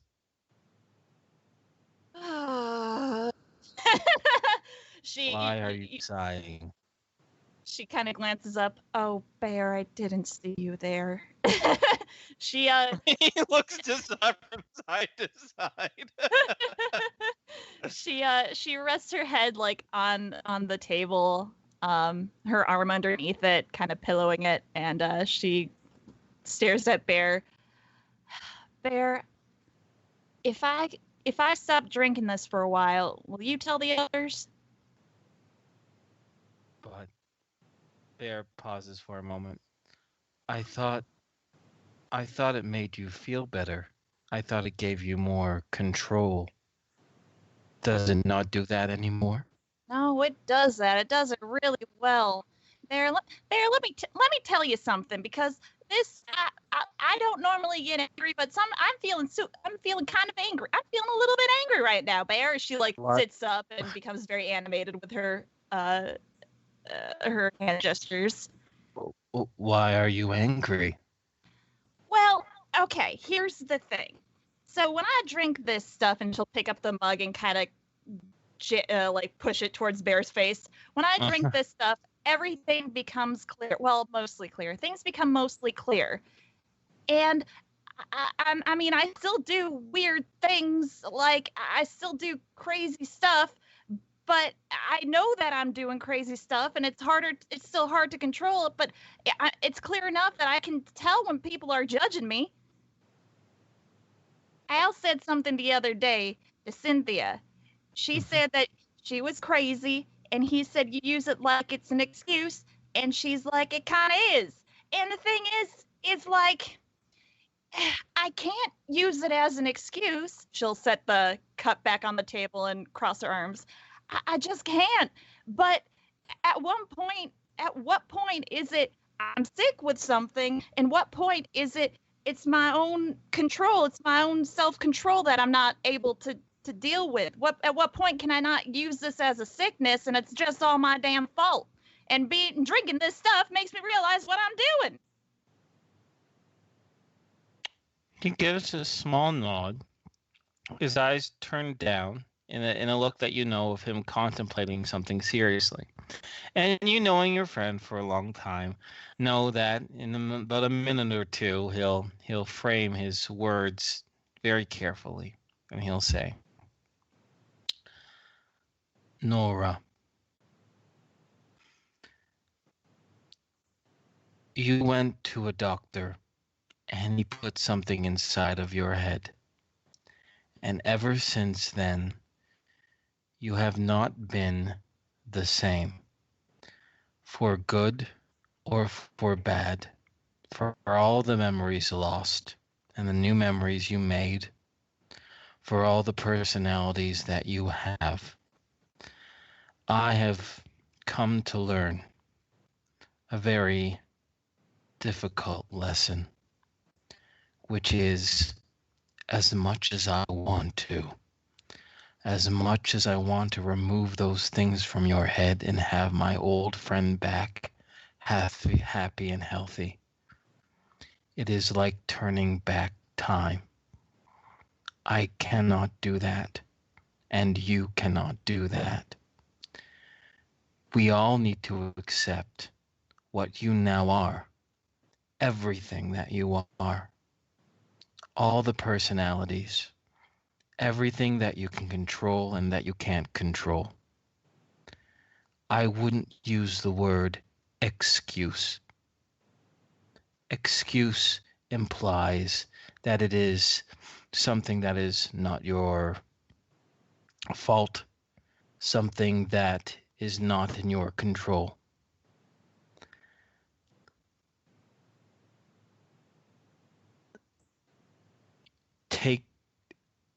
He pauses for a moment and he says, I think all this time, regardless of how good intentioned we all are, we don't trust you to make your own decisions because of what you now are. Maybe if we trusted you more, maybe if we allowed you to exert your own control, you wouldn't feel this way. You wouldn't feel torn about who's really in control, you or the implants. You are the implants now, Nora. You're all together in one package. And in my opinion, your control, your blame, everything is in there too. I'm sorry. Does that make sense? Yeah, I guess. She kind of leans back. I mean, I don't trust myself either. Like, I know I do some stupid stuff. And I mean, I don't blame the others for not trusting me. It's just that if they're not gonna trust me, I guess I'd like to be not aware of it, you know? I think I'd be a lot happier if maybe I could just live my life a little bit more obliviously. I mean, Nora kind of has it a lot rougher than I do. She's totally aware of it. But she can't control her stuff either. Maybe if I stop drinking this stuff for a little bit, not to say that I won't drink it, Bear, just not as much. That way I can, and maybe even Nora, can at least be, I don't know, oblivious. Sometimes that perception that we have, that clouded perception, is a much more beautiful and welcoming place than reality, you know? Just for a little bit, Bear, please. Don't tell the others. No, I will not. I will not say anything. I will keep this between you and I. But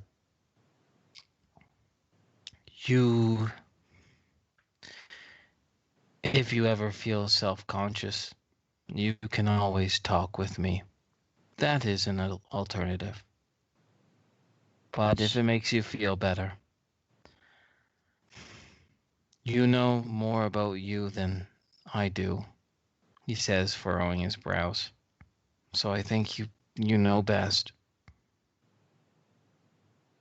Ellie will give a small nod and lean over and give Bear a hug and say, "Thank you, Bear." You're welcome. I know it's not Nora I'm talking to, but I do like to call you that. That's Is okay. that I don't all right? mind. Yeah, Okay. no, that's okay. The way I see it, it's like I'm a house, and then like there's people living in the house, but it's just still just a house, you know. The house is called Nora or Mila, depending on who you are. Yes, yes. What I have noticed that you haven't been. Did Mila turn into Ellie? Maybe. I guess I don't know. I feel like I might be Mila, but I also feel different. You know, like Yes. I could be Mila, but I also remember things. You know, like Pencha, like us, like when we were when we were kids. You were never a kid. You were always Big Bear. She kind of gives him a little punch in the shoulder. Yes. Yes. But I don't know. I remember things, and I feel different than Mila. You do remember everything though. That's good. That's very good. That makes me feel much better. And if you don't take the tea for a little while, if things become a little bit hazier, will your memories fade away too? I don't think so. I don't know. I don't think they would. I mean, I can remember them crystal clear. Then may I suggest this? If it'll make you feel better, less aware, then don't take the tea. But if we feel that you're getting out of control or getting very conflicted or hurt in a way, and we think that tea is better, would you trust me if I asked you to start drinking it again? Sure. Yes. Okay. I'll only do so if it was absolutely necessary. Okay. Only necessary though. I don't. Of course.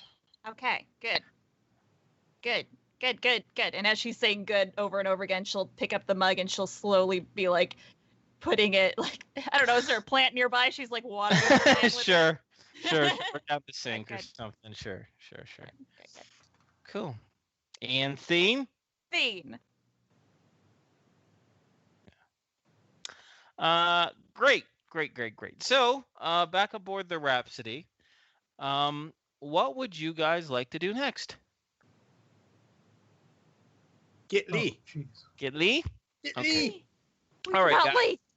Lee. Well, you know what? For the sake of once again simplicity, because we don't need a description and taking 20 minutes on this.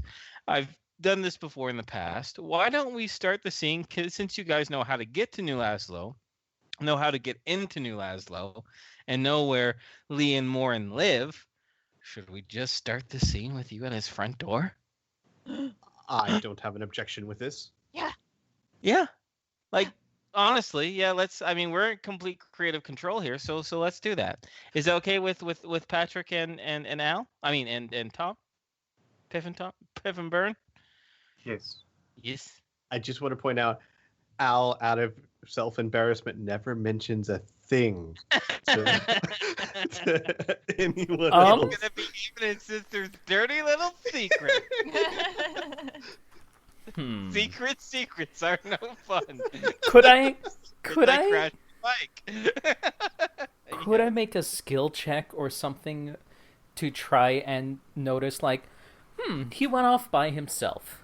Now his sister is working on his bike. Oh no, she finished up before you guys got back. Oh, okay. But you could take a look. But I'll tell you what. I do have automotive You mechanic. would see the bike in there exactly. It's going to be a really hard check That's fine. You're going to have to succeed by like 50. Okay. If you succeed by 50, then you'll notice a new repair on the hover cycle as you pass on by. Should I just make it a penalty of 50? Yes. Yeah. Okay. Sure. Actually, So that makes a then- lot more sense. This will be my percentage roll. 17 out of 25. Wow. Secrets are no fun. Secrets that bike got repaired recently. Tom knows. Tom knows. He won't bring it up, but he knows. He judges you with his eyes, though. Oh, man. All right. We'll have a second. All right. Wait. Oh, wait. We won't start the scene until Kriana's here. She's a Ooh, BR. she's here. Wait. You are No, here? no. She'll be back in a second. Yeah, she'll be back in I a do sec. have a quick Okay. thing that I did want to do while we're in a big town. I need to get replacement gloves for my terrain hopper. Oh, yes. Okay, perfect. Yes, you'll be able to find them. They will cost you 5,000 credits. Okay. Also, since my terrain hopper has Techno Wizard Armor of Ithan on it, does Uh-huh. that matter to the gloves, or is No. that more attached to the main armor itself? That's main armor. That's main Okay. body armor. You're fine. Okay. No, we put it in the pinky finger of the right glove, and now you don't get that enchantment anymore. motherfucker. We just thought you No. would take off your gloves, idiot. No. It's Okay. enchanted in the main body, main carapace. So you're good. Cool. Guys, sorry, we're down to 66,000 credits, but I need gloves. It's okay. And the dimension that you're going to, you don't even know if they take credits. So there you go. Okay, Creator's back. Excellent. Hello. All right. So start the scene. It's New Lazlo. It's early in the afternoon, around 1 o'clock. After having a brief lunch on the Rhapsody, you're able to hide the Rhapsody in your usual hiding place, disembark with Behemoth, return to New Lazlo, go through the security checks, and meander your way through the frontier, the little frontier town, back towards the residence that you know that both Lee and his ward, for lack of a better word, Morin, resides. The oak door is in front of you. The curtains are closed on the nearby window, are closed a little bit. Do you knock, or do you just burst right on in? We're not savages. We will knock. All right, Patrick knocks, and sure enough, after a few moments, you open up the door and you see the young face of Morin with her birthmark along her cheek there. She opens the door and she kind of just stares through you all before Lee scatters up behind her. And he says, "Oh, Morin, it's just for..." "Oh, it's you! Well, come on in. He says as he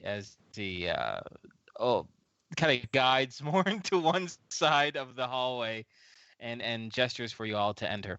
Hi, Morin. Hi, Lee. How you guys doing? Well, pretty good. Good to see you again. You said you had a few things you needed to take care of, but I'm glad you've managed that. It's been a few days. I was wondering. No, yeah. There's a lot of stuff. We can go over that later, though. Yeah, All a right. lot's We're happened. leaving. Oh, wait. Maybe not yet. No, I think so, but we need to make sure, Lee, that you're well aware. Okay. We're not quite Oh, going hold up, to... hold up. He says, "Come on in. Have a seat. I'll close the door. I was saying Get this us from the something to door. drink. You want some tea? I would like some, sure. How All right. I about got some also. apple I juice? I have orange juice. No, thanks. I won't have I anything. got thanks. sarsaparilla. That I don't even know what that is, Lee. Oh, you'll love it. It's bubbly. Okay. Okay, I'll get one sarsaparilla, some tea. Anything else? No. I'll I'm just fine with take- water. All right. Okay. Warren wanders down the hallway into the kitchen, kind of off into her typical dreamlike gait, kind of just running on autopilot, for lack of a better word. Lee doesn't seem all too disturbed by this. It seems pretty par for the course. He's still looking his normal self. He's still completely clean shaven. Still look like he's dropped 50 pounds. He comes back to the main sitting room in which you are all gathered. Offers the drinks. And sure enough, sarsaparilla. It's kind of like this. It's kind of like a really sweet, bubbly root beer. Ellie. The rest of you has this nice, simple flavored green tea. And he says, "All right. You were talking before about heading out east to kind of face this prophecy thing head on. And then I said I was on board with that. And if you're here checking to see if I'm still fine with it, yeah, I am."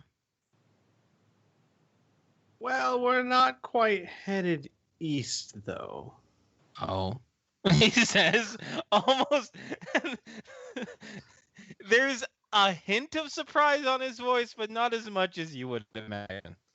So, gonna be completely honest with you. We met some beings of light that are kind of like angels, and they made us their champions, and they think they may know the root cause of this prophecy, and they're gonna send us through other dimensions to go try and find a way to solve this. More or less. Man, Lee we spits out really the tea he was drinking. we really need to work on our delivery because It we sprays everywhere. we keep just like telling people everything. Jeez. Well, to be fair, Tom, he's going to be with us. I mean, yeah, if he wants to. I mean, I don't know. Maybe we should ease in a bit more from now on. Just hold up. Hold up, he says as he tries to get the tea out of the cushions of the chair that he was sitting across from. He says, okay. Spirits of light. Now, I'm a little rusty, but I'm pretty sure people confuse those with angels. These are beings that were born near freaking creation that have otherworldly powers and typically are the forces of good. And Are we on the glowing same stuff. page here? I Yeah. think so. That Sounds sounds like them. about right. In fact, we just rescued, I think, 4 of them? Yeah, 4 of them. Ambriel, Mir, Erithal, and Cassiel. But didn't you just say to work on the delivery? Shit, yeah. We got a bonus in horror. We got protection. No, actually, Al would take out Sharp in its plastic form and hand it to Lee. A +2 to strike, +1 to parry. Yeah, Lee's holding it. This seems like a +2 to... He would hand it to Lee and trust that Lee would know what to feel. But he doesn't know what to feel. He just looks at the plastic knife. He goes, "Okay." I was blessed. Wait. Lee stands up. He starts feeling Al's head for mind over matter implants. No, I just feel scalp. How's Okay. a nice head You massage? just feeling me for... Yes. Oh. Because this is something exactly that she would do. Say I met an angel and then give me a plastic knife. Okay, it's a magic knife that transforms into a real knife, and it's been blessed. Oh, Say Sharp. sharp. And then it morphs in his hand. He goes, "Oh, okay." He sets it on the table, and he gives the incantation. His eyes flash a brief blue light. He looks at the knife. He says, "Well, yeah, it definitely is magicked." Interesting. So you can't tell it's holy. That might actually be to our advantage. Well, he says if I was some sort of supernatural evil force and I was touched it, I'm sure it would burn my flesh. But listen, I've had a shady path and I've been a destructive drunk, but I like to think I'm not, evil. I would agree. So then I don't think we have any way of exactly proving it to you. You'll just have to. Take your word on it. Now, if you just met me at the bar, I'd probably laugh you off. But considering you saved me from Splagor slavers, and I personally saw you jet off into fucking space, I'm gonna take your word on it. Don't forget the unicorn with the eye patch. Of course, you can forget Leon. So I the miss point him. is, I know. Like Alec pauses. I know. The point is, we may have a way of helping far more than just going to the fight, but it may be dangerous. You know better than any of us what it's like to hop between dimensions. He sits back and he wipes his cheek with the palm of his hand, and he says, "Yeah, I haven't done that in years. Sworn oath, too. But he looks over to Al and Patrick and he says, you're little students of mine, and you know how to cast magic, right? Haven't forgotten, yeah. Yeah. And I never taught you shifter magic, and I take it you haven't learned it since? No. Okay. So, what I'm hearing from you is that you're going to chase down the source of this big, bad, scary thing that's coming to visit our Earth and devour it up. Ferret out what it is by hopping through dimensions guided by some spirits of light. Something tells me you're going to need someone who knows about hopping between dimensions to make sure you don't get into the wrong one or don't get into any trouble when you're there. Right? That would be very helpful, yes. Mm-hmm. Well, I could recommend you to a couple friends of mine, but that wouldn't be all that fun. Yeah, well, shit. Yeah, you can count me in. So I knew we could rely on you. Yeah. Well, don't thank me too much yet. Lee gives a bit of a smile. I do have an ulterior motive. Nothing sinister, I might add. Something that I'm going to be upfront and honest with you now. Hopping through dimensions to find the source of the swarm is all well and good. I'm going to back you up 100% of the way. Because like I said before, can't help Morin if we're all dead when we come back, right? But we know what the problem with Morin is now. It's some giant planet thing called Ilor. And we ain't gonna find Ilor just sitting around here in this nice little home taking care of Morin. Now are we? Probably not. So, I'm joining you, not only to help you with this fight, to give you my assistance and my advice, but also to see if there's an opportunity. If we get an opportunity, any glint of possibility, I want to be there to capitalize on it, to track down this Ilor thing, make it give up its hold on my dear friend.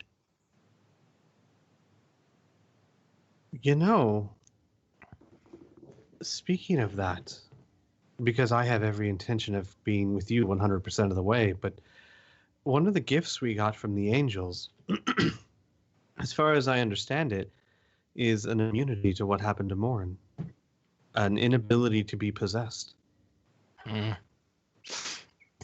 Well, I don't know nothing about Spirit of Light magic, but I do know they're powerful. They might be powerful enough to do that, which is even better, I guess. I'd hate for us to go into that thing and have you get seized up by it. Agreed. But maybe if we succeed, if we do well, we can may at least ask them for information. Maybe they have a way for us to... But I'm getting ahead of myself. One step at a time.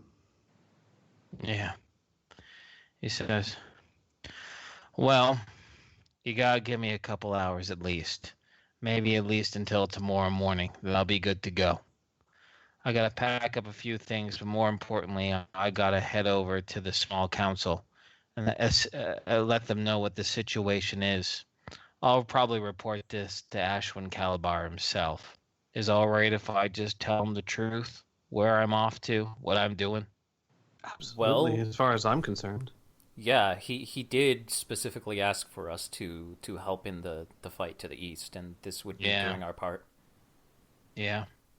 He's already deployed quite a few people out there. Anyone he can. A lot of Cyber Knights, too. Regardless, they have a long swath to go to. But more importantly, I want him to know where I'm going so he can get a reliable person to take care of Morn in the meantime. He kind of looks back along the back of the couch, kind of looking at her into the kitchen. She's currently staring out the kitchen window. Kind of gives a bit of a sigh. Well, maybe I can use the time to see if I can get someone to fix this. And Al will hold up a tick repellent that he'll turn on, and everyone will hear, "See? I told you I could reprogram this. Grognak rules!" I believe it's Grognak Yes, rules. it is. We got that in In Tolkien, perfectly didn't good we? working condition to me. Oh my god, I remember that. I do remember. Who could forget about? See, I told you this would work. I wrote it down. Awesome. Lee would give a recommendation to a mechanic who might be able to tinker with that sucker.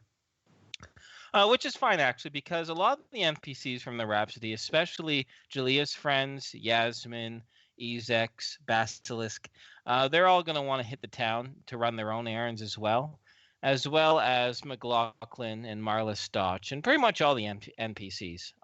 Yeah. They want to get their own supplies and take care of a few other things before they head off as well, because they can sense this is they're taking the next step soon. In addition, just to give you an update, Morgan McLaughlin has slept on it, and perhaps he might regret this. We had a long conversation with Marla Stotch, and he's been convinced to come along as well. So he's going to come. Julia's going to come as per the conversation as before, which means, really, interestingly enough, the way it's worked out is that we swapped out Zoe and we put in Lee. Good swap. And we're still gonna lose Aid once he's done. Oh yeah, yeah. Yeah. By the way, I'm gonna address him too before we wrap up the session, so no worries in regards to that. Okay. So can I just switch to a narrative? Wait, is there anything you guys want to talk to Lee about before we wrap up this scene in his house right now? I don't think so. I would make sure that he knows, like, this will be the last time that we're going to be able to be here for a while. So if he has any shopping or anything to grab, do it now. Mm-hmm. Okay. That's pretty much it. All right. So you all do your errands for the rest of the day, and in the morning when you come to collect Lee. Oh wait, did I hear something? No. Am I hearing things? I guess so. Yeah, no. You're Okay, good. I didn't say anything, so. No, that's all right. I'm just going crazy. No big deal. What? Burn them all? Okay, voice in my head. No, anyway. Okay. All right. what? Now I'm concerned. I am concerned. Now I have a concern. But as you go to collect Lee, he has his belongings in a few duffel bags and a large backpack. He's come equipped. He even has his old adventuring body armor on, which happily fits him much better than it did, a year or two back. And as he exits down the simple little stone cobbled path of the modest house that he was residing in with Morin, he would look around his shoulder and he would see Morin still staring out the kitchen window. And he'd kind of look at her longingly for a moment before he turned his head and follow in with the group. But you can see him muttering and shaking his head a little bit, and he looks a little worried, his expression. He's not as upbeat as he was the day previous.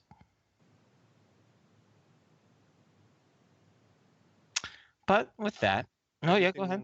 Everything okay? He goes, well, yeah, I guess. It's just last night when I was packing things and making things, getting things arranged with the new ward and everything like that. I don't know. Morin said something weird to me. Something just brought me for a loop. What'd she say? And you can see Lee kind of hum and haw a little bit. He says, you know how she is. She asked me where I was going, and I was saying, just kind of as a joke, to save the world and to, save your soul, right? Just a flippant thing. I didn't think she would really understand me, or, well, I know she'd understand me, but she wouldn't care. You know how it is talking to her.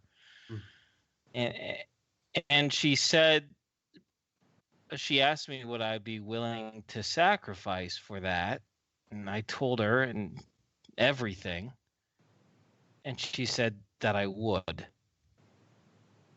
That's all. He's not allowed to come with us anymore. For his own good. Al looks back to where Morin was and then looks at Lee and says, I think that thing's taken enough, don't you? Yeah, I do. Besides, he says with a bit of a smirk,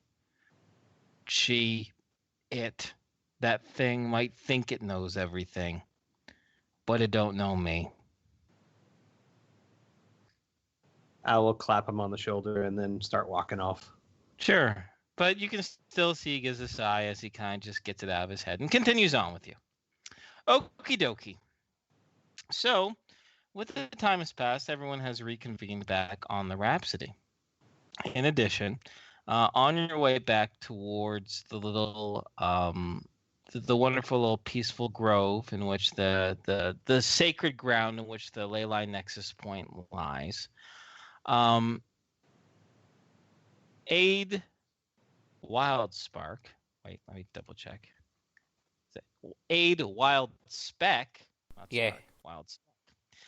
Aid Wildspec does happily, buzzily announce that he has finished his modifications on the on your ship, and the, I guess you could say, backup Techno Wizard generator that runs on PPE has been completed. He's also finished. He's also thanked you for the use of your facilities for him to analyze both magical suits of armor, and he has broken them down to into useful components that he can easily now take with him. Before he goes, and before he finishes up what he has, I remember last session, or perhaps it was the session before. It was the session before last, where he told Patrick quite a bit about his homeland and his race and himself. But, and we can retroactive this as well, too, Piff. But are there any other questions that you're just burning with curiosity about this creature and where he's from and what he does? Because we can take a few minutes and everyone can ask him something. I don't mind like not taking up like in-game time for this if like I wouldn't mind just getting like an info dump off. Just through Skype, like we did with the Spirit of Light. Mm-hmm. Okay. If anyone else has any questions, go for it. I'd be very interested in the info dump, but I'm kind of in the same boat. I'm in the same boat. Sure. Yeah, same. I can't think of anything right now. Yeah, no worries. No worries then. So what he'll have you do is, on your way towards the Leyline Nexus, he'll ask for you to park or disembark by a ley line. It doesn't have to be an access point, but a ley line would be sufficient for his needs. Would you do so? Or would you say, screw you, Aid, you're coming with us? All right, so we're kidnapping him and ransoming him, right? I mean, Oh that was my the plan. gosh. Oh my god. Is this August? To be honest, I'd rather not make that little annoying thing an enemy. Yeah, I'm no. kidding. Yes, Let's cut let holes him into go you. home. Let's let him go Oh, home. God. We already have a baron that's coming after us, so. Okay. Sure. So as you land the Rhapsody, by a clearing, that is a mere, we'll say about 500 feet from the ley line nexus. Aid Wildspec will collect his meager belongings that he has, the few pieces of the golden armor and the mystic power armor, in a carrying case that he has hefted with a robotic hand, and he'll say, "I had to use some of your mystic power armor, however you call it. I used many of its components to make your battery and to power your battery. So suffice to say that your sacrifice and knowledge definitely had your benefit in mind. I would like to say that this was a intriguing, enlightening, and useful interaction between our two species. I would like to say that, and therefore I suppose I will say that. Although that might be a little generous, you have been very generous with your patience. I enjoy doing barter and trade with you, and I will speak kindly of you to my people. Please, I can only trust your goodwill in regards to this. I entrusted you with knowledge of my race and my people. I hope that you will keep this to yourselves. He looks to all of you with his tiny green eyes. I pledge I will. Sure. Ellie gives a Right. thumbs up. Good. Regardless, I'm very happy that you ended up in the far frozen north of your planet to rescue me. I thank you. Although I will have to say I am skeptical about your likelihood of success on your current task. Do any of you have any experience in traveling between dimensions, different worlds, different times, any of the ilk? Nope. Is Lee with us? Yeah, Lee's with you. Oh, Lee does. Nah. Well, I will give you advice that even he probably does not know. When you shift between different environments and you begin to feel queasy, I suggest you count to, what do you call it? 5. Count to 5 going backwards. Do that, and that should probably set your minds alight into something more logical and concrete, rather than thinking, oh, by my various gods, what is going on, what is going on, what is going on? You understand? Yeah. Ellie I will think blink so. a few times. Excellent. Well, with that, I am off. Goodbye, he says, as his strange little orb floats off towards the ley line, and almost like a salmon hooking on stream, he hooks into that blue magical bit of energy and begins floating and gliding along it until a wild speck becomes just that, a tiny speck in the distance. Tiny Abe Lincoln. What a tiny Abe Lincoln. Wait, you lost me. When did you lose me? No, we're What? good.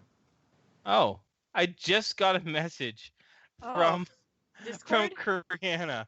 That's so funny. That was like at the beginning when we lost you.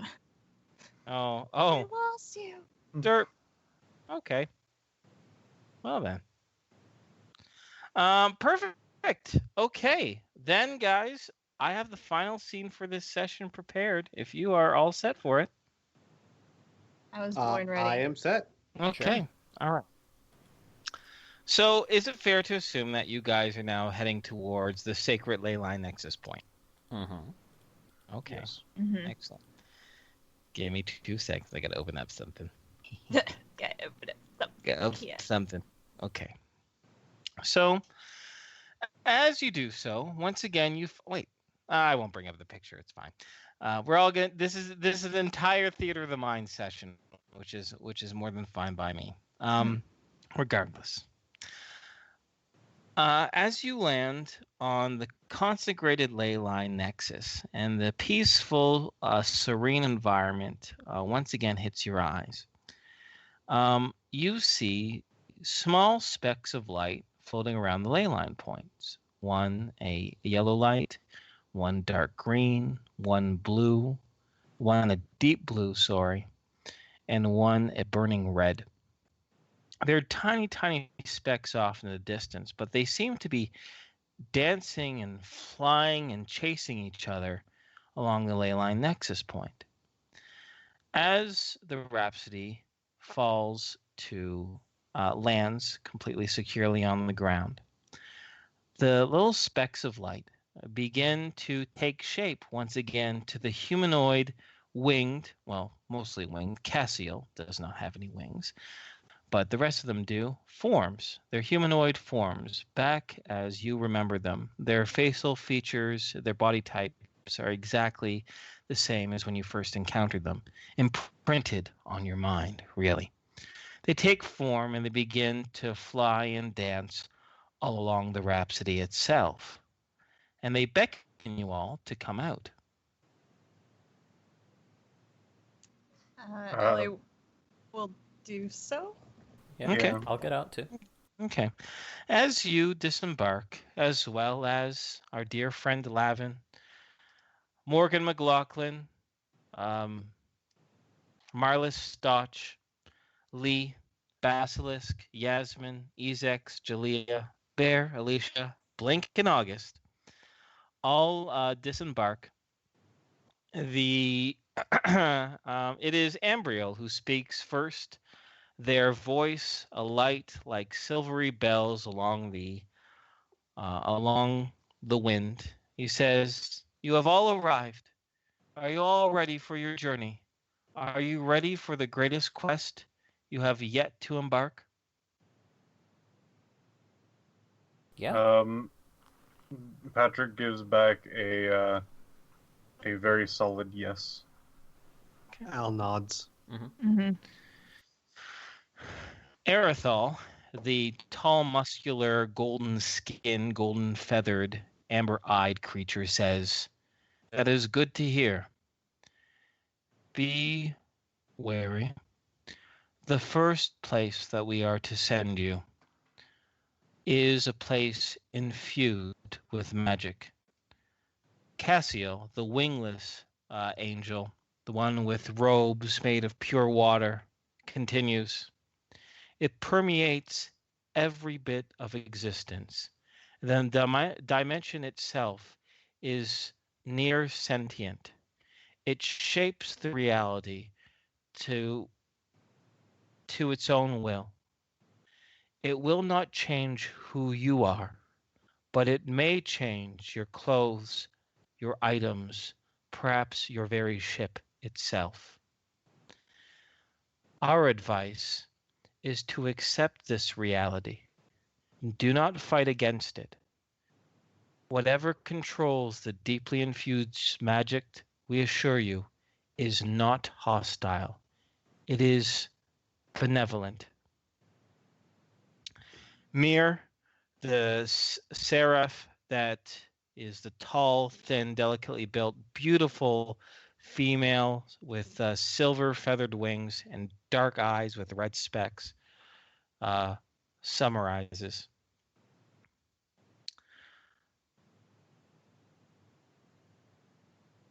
You are to seek out those who traveled through that dimension.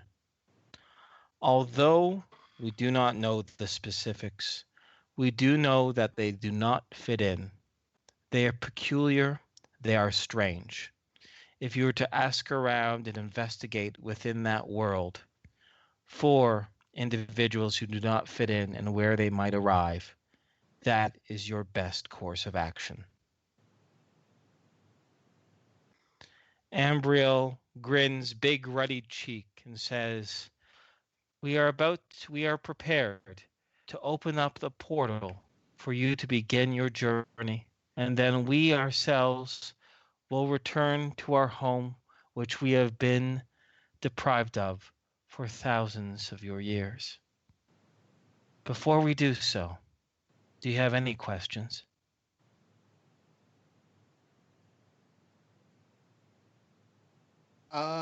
Will we ever see you again? Ambriel gives a large, disarming, reassuring smile. You are our champions. Of course you will. We have each imprinted a bit of ourselves upon you with our blessing. We will sense and feel what you have been through. And although we cannot guarantee of coming immediately to your aid, we will always be there to offer our guidance and in our own way our protection. I see. Thank you. I have questions, but I guess they can wait for another time. Good. Then board your ship. The portal that we will open will be able to take it easily, with much room. The rift will be large and wide. It will be a great tear, but a brief one. Prepare to soar directly into it as soon as it opens. Anyone else nervous? I feel kind of nervous. I'm feeling a little bit nervous. August nods his head like 20 billion times. You feel nervous. I'm going to have to fly the damn ship. Ellie will grab hold of August's hand. Okay, I pick you. I pick you to be nervous with. Okay. This is August. We can be nervous together. Okay. His palms are sweaty. But it might be because he's holding your hand. So is Ellie's. It's mostly because she's nervous, though. Yes. Al will put a hand on Julia's shoulder and give her a warm smile. She looks to you, needing the reassurance. That kind of confused look on her face again. But she's also pretty single-minded on this, too. So He'll say, it'll be just like the stories. The what? The stories. The crazy ones that I used to tell you. Yeah. She says, here's hoping, she says, and she pauses for a moment. I thought you just kind of made those up as you went along. I did. I really did. Great. Okay. Anything else? I guess for Patrick's point of view, if anyone looks over at Patrick, he does seem nervous, but he's more just shaking, but his face doesn't seem to have one of worry. See? Okay. All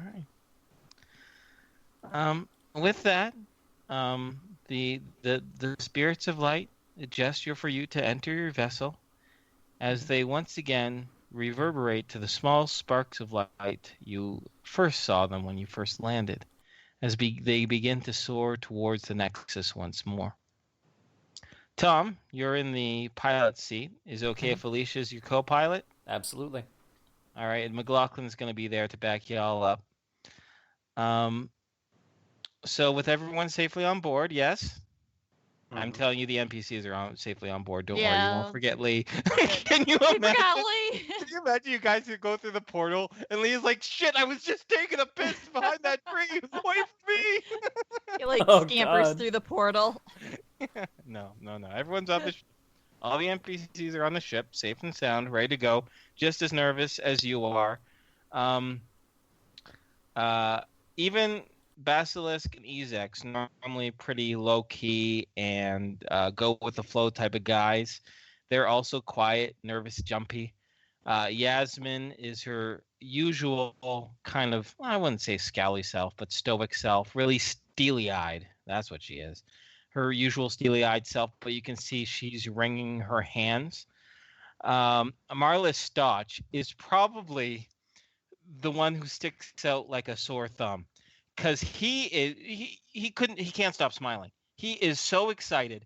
He's jumping from like window to window to get like the perfect view of all this. The man is easily in his late 50s, perhaps early 60s, and he's acting like a teenager. Morgan McLaughlin, like I said, it just doesn't say a single word. He just kind of goes into one of the co-pilot seats and just sits there and like checks with Alicia. He's like, "You did the flight check, right? Yeah. Did you check the bruisers?" And Alicia's just like, "Yes, yes, yes, McLaughlin, yes." Bear is right next to August and Ellie, who are still being nervous together, and he's being nervous behind you, but not showing it. And Blink is, well, she can't be with Tom because he's piloting the ship. Blink. She could be up in the cockpit watching. Yes, she's in the cockpit watching. No, that works. No, that works perfectly. A good suggestion. Yeah, she's in the cockpit. Watching, being smarter than McLaughlin and actually keeping her mouth shut. And with that, what do you do, Burn? Take her on through, Captain. Okay. So you begin to engage the thrusters for the Rhapsody. It begins to lift off the Earth. And as it does so, all of you can see through the various windows, unless you choose to close your eyes. You see the bright lights swirling around the Nexus, and they go faster and faster and faster. It's a blur. They go so fast, they turn not into little specks of light, but blurs of light, lines of light, swirling and dancing around this Nexus point. And you can see the crackling blue electricity, like lightning bolts, beginning to reverberate and a ripple through the ley line, both ley line points. As they hit the central Nexus point itself, it begins to erupt with this loud crack of a flash. And all of a sudden, this bright beam, perfect pillar of light shoots straight up into the sky. It goes so high you could swear it hit orbit itself. And that bright light pillar just gets bigger and bigger and bigger and bigger. And this is unlike any other rift you have ever seen, because typically when these tears in dimensions and space and worlds opens up, it's like a window to the other side that you can pass through. But this isn't a window. It's like a big open door made of pure radiant light, beckoning for you to enter through. What do you do, Burn? Go on through. And as we wrap up our epic 3-year-long first season, the Rhapsody itself slides on through that beautiful beacon door of a rift and disappears out of sight. And what ends up on the other end, my friends, we'll have to find out until next week. For those of you who are watching right now and listening on here and wondering what the heck we're talking about season 1, season 2 type of thing, is we've decided with this new new adventure path, this dimension hopping adventure, this is a perfect time to introduce people who've never seen our series before and who don't want to watch 415 episodes to get up to this point. So the beginning of next session, we're almost going to try to reintroduce the campaign. We're going to reintroduce the characters, what they're doing, why they're doing. So if you or any of your friends or anyone you want to recommend watching this wants to watch our adventure, they can watch it from the first episode of our next season. We're going to start calling it season 2, right, guys? That makes sense, right? Yeah. We'll have a cool name with it, but it'll be Yeah, season. there's a few 2 titles in the Yeah. works, but Yeah, nothing concrete yet. We're gonna work Yeah. it in. But today is actually the 3-year anniversary of our very first Riffs episode. Yeah. Oh, shit. So There you go. this was a perfect day to do this. 3 more years. 3 more years. 30 more years. Yeah. I want us all to be in old age homes and still play this on our future. It's reality me, Skype. Mila. Damn it, Mila! Can I be hot and 20 years old again? Sure, why not? Let me take my heart medication. with me. Yeah! Woo! I'm curious, actually. I'm not gonna be that old. We're talking like we're 80 or 90. That's 50 years from now. I mean, I plan on doing a lot of things to destroy my body in the meantime, so I'm sure it'll like double that age. Like meth. Yeah. Yeah. That crippling meth addiction. Oh yeah. That'll happen next year, I think. I think I that's don't have the to year. sound so proud of it. Oh yeah. You're gonna have to I, freaking rub it in. It's a condition. So yeah, Anyway. tell all your friends.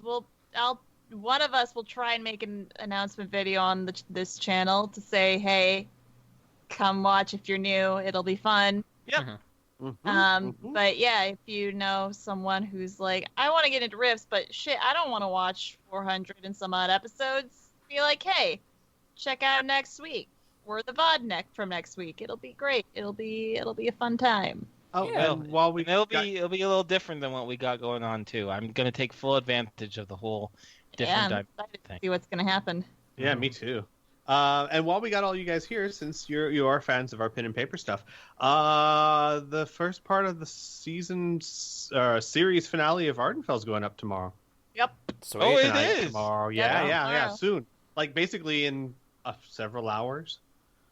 Yep. And Yeah, then not season 2. Wow, season 2 of Part Ardenfell. 2. No, Yeah. no. Part 2 of Ardenfell, the series finale, should be up next week, Monday. That'll be fun. Yeah. So, very, very interesting. And of course, 3 Galaxies on Wednesdays, and then Rifts again on Sundays. Remember, Mommy and Daddy love you. I am not the daddy. I'm not anybody's daddy. Mom! I know of. Not the mama. Not the mama. Not the mama. Not the mama. Okay, that's all I had to say. So are we good to stop streaming? Should I Yeah. Thank you guys for Yeah. watching. Bye. Thanks. Bye-bye. Bye. See you next week. Huh?